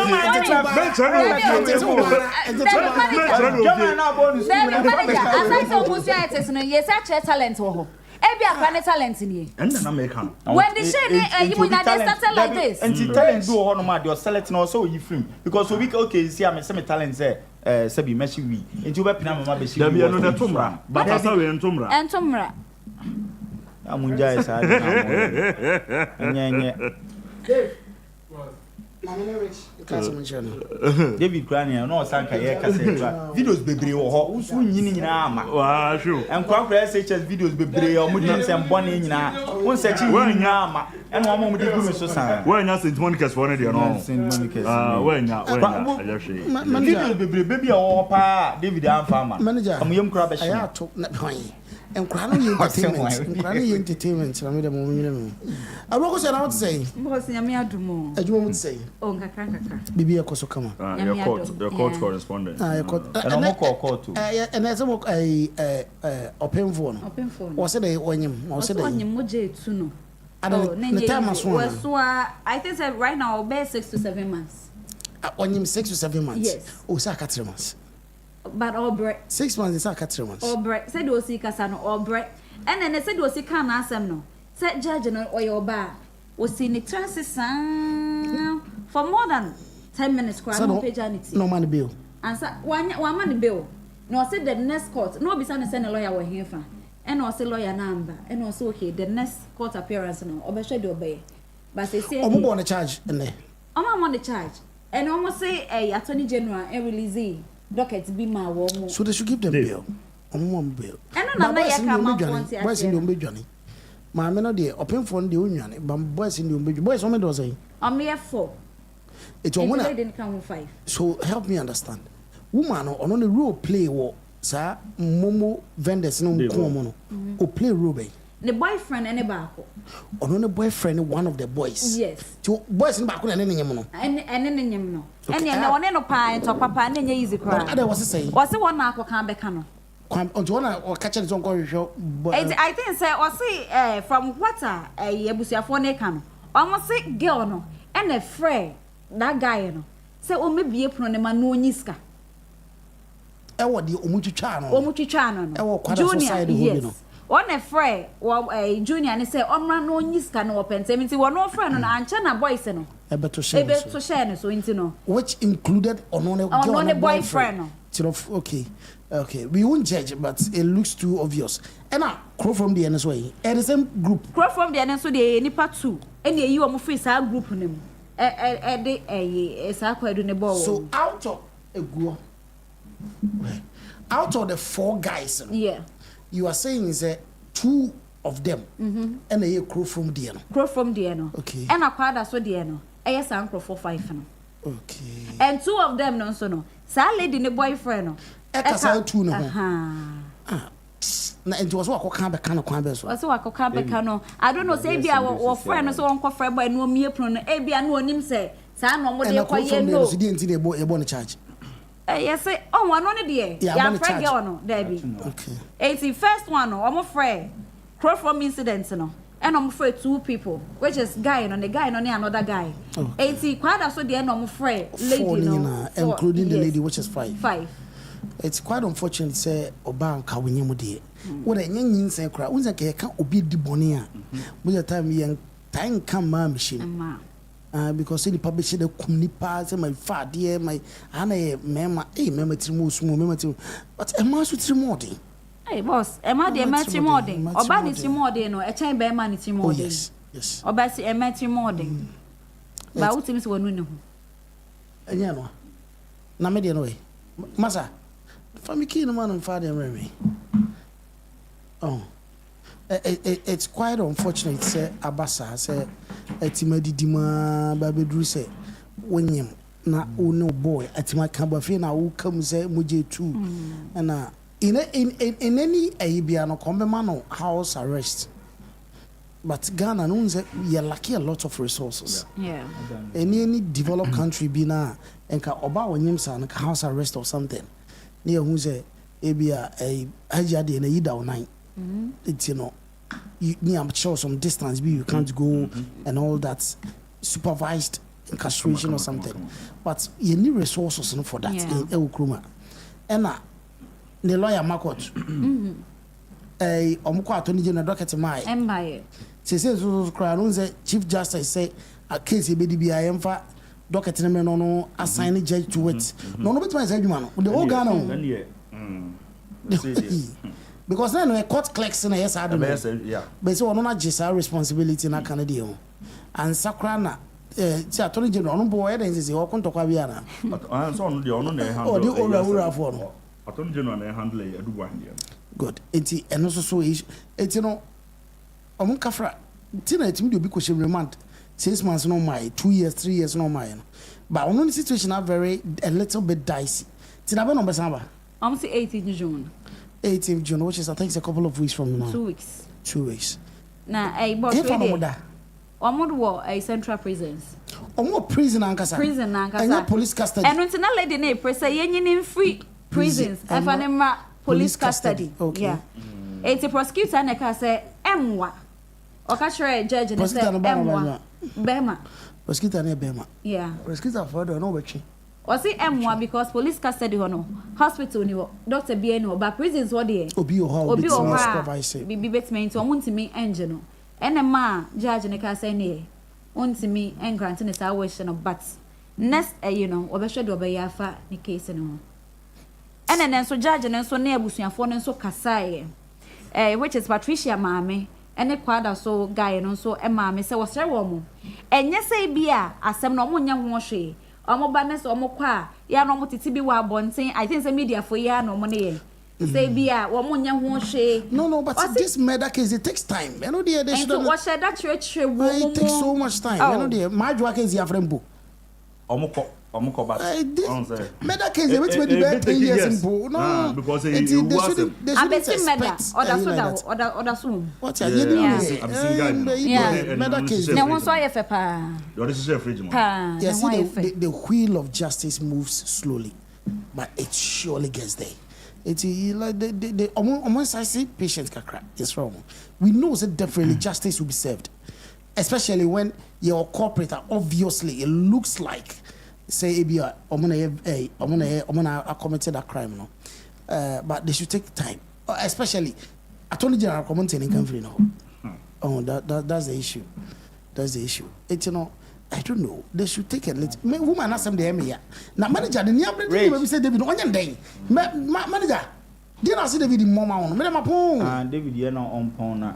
Camera. Dear onion day, dear no Mama. David, me patch on me person bought first video no Emma. And to ask for how you me throw me school now me call a fear could be school. Fear could be there against school. The boy no. Yeah. I say very. Oh, cultural. Ka cultural day. Nyama for amatia.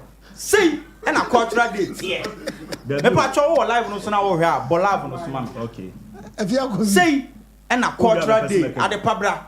Who are me person make say na cultural day tie yen shantari tie enko tweke my pantsa ya hye na obi anka say na cultural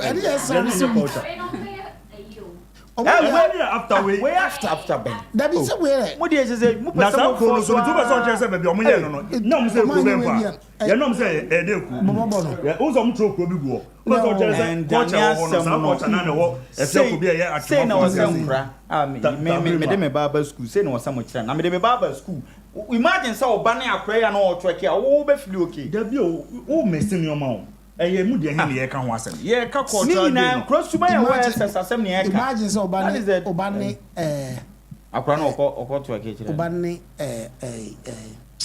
gay musician Ebonia Ebode. Are you going to be proud say me Benny? No. Can I change in a brand in a Obane Baku de boy adi betting kills at evangelism. When the share Beode. When a bear me the pa. And a Baku blow. You know so quiet to buy. Bonidin Sefa, Bani Sefa Beode. A baby de pa. Now this Sefa Muye, and no cry off. Debut, I said Sefa and near Bonnie. You can't, you know, much said the meal who knows me, and I bonny, dear Bonnie Abbey, and you been a windy shade. And you been a Sefa, or more cry as some Catomo. When you shake, I eat cleavage from me whom put that. Sefa. Sefa cleavage in Pumunda. No matter the Sefa cleavage here. I was having a cast. Now, what's the son would say? Have you that? Yapuana. Yes, no cleavage on the other side. Ceremony and farm pond. A video about what a bottom head have been named the who says the cultural video not by I'm a defeated Timo. Defeat my chairman. Watch a Wuko school papa say, where's your school? High school links. As school in Amacoy, where may catch you business. There be an school in Amacoy, and I'm catching one so fine. Say, Brazil. Some can't. Will be our kind. I say, I feel could be a do mine. A do mine. Say near Elsassy on how cute. There be next house one day. Oh, I'm saying I do the cry and just say, hey, I'm doing school. There be Obianca, so what I was saying, what they want to me, she said, you must be a bikini in our mother call. Mediana my and 12 for dinner. And this is only that's a manager. I hold my manager. Boss, wouldn't say we. But you been no so on so because on money bamba school now on money come see creme. And also nipa no so because say and also no bekotia my dear.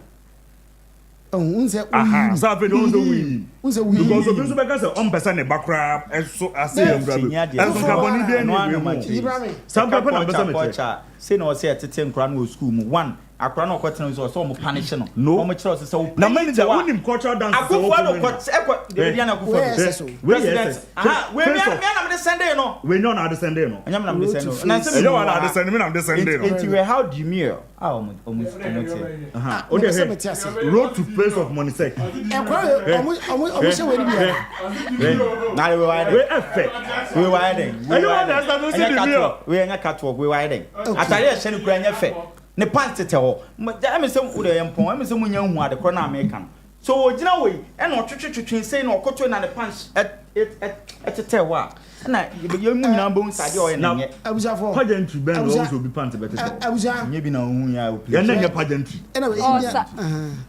aha ntinu wo mu se obi e kire dressing ne how cultural ne nye enye ofe na wo do dey what's wrong with the cultural dance na na here obi ka se bobo nye boni o abusafo wo try headmaster na so asem ne e kan se bobo na kete na kra wo tene obi na so kra na wo timi just kete na ne sa abusafo e ko tun hini mu atena wa na so abusafo manager di bill school president Mahama ko ho no ko tena na so mo Rashad no be ba tena aka se akra wo mu ade president Mahama te wo mo nye manager wo di bem Japan Safi no wato yo wato me the penny judge and to aside for yefem na kwa me taxi driver na enkane na me sisi so sisi ama kana na to na twetwe bidan 3p garlic mixer no aboa me pa that's a miracle bi wadro no just mafu no kra se die sia twimi ankasa me humi esi so me humi ani esi so obeka se die bibi hye me so bi no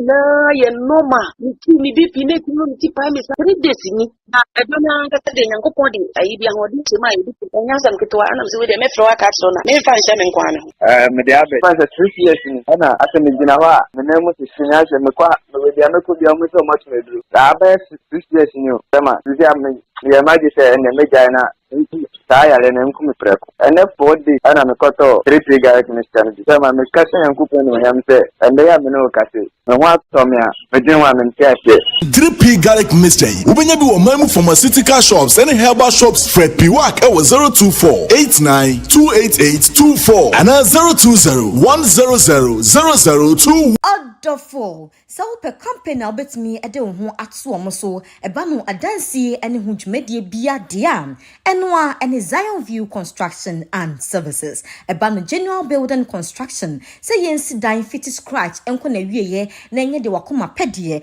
enwa ne Zion View Construction and Services eba no dampness treatment say walls ho na cracking ensuo elikifa walls ho tino ama apoto bibre age wo dan no aboso dia Zion View semen kan show say obe apply waterproof coating e de ama external any internal walls no sane be ya wonso no obetimi afa wodan no ho afa na apoto bibre nyina nso akle e de ama ebiemu no seba no Italian graffiato se wo si abefo de ya baby a wo ho as scratch lines ne nam ho fefefe and nso no omudi sa dwumade no kama stamped concrete for compounds se wo pe concrete papa e de aya o compound a e be che ne be san so aye fe e de ama odia fashion Zion View Construction and Services omo ensa ebano epoxy floor me pacha so ope epoxy floor papa ope de beche edi amount ope de hoho etunan edi si ofia obeka se emom o floor si eyefe so ope edi amount garage floors basement countertops and na sempo no ope ne so commercial dwumede bia udi se bank bi na usi restaurant bi na usi hotel bi na usi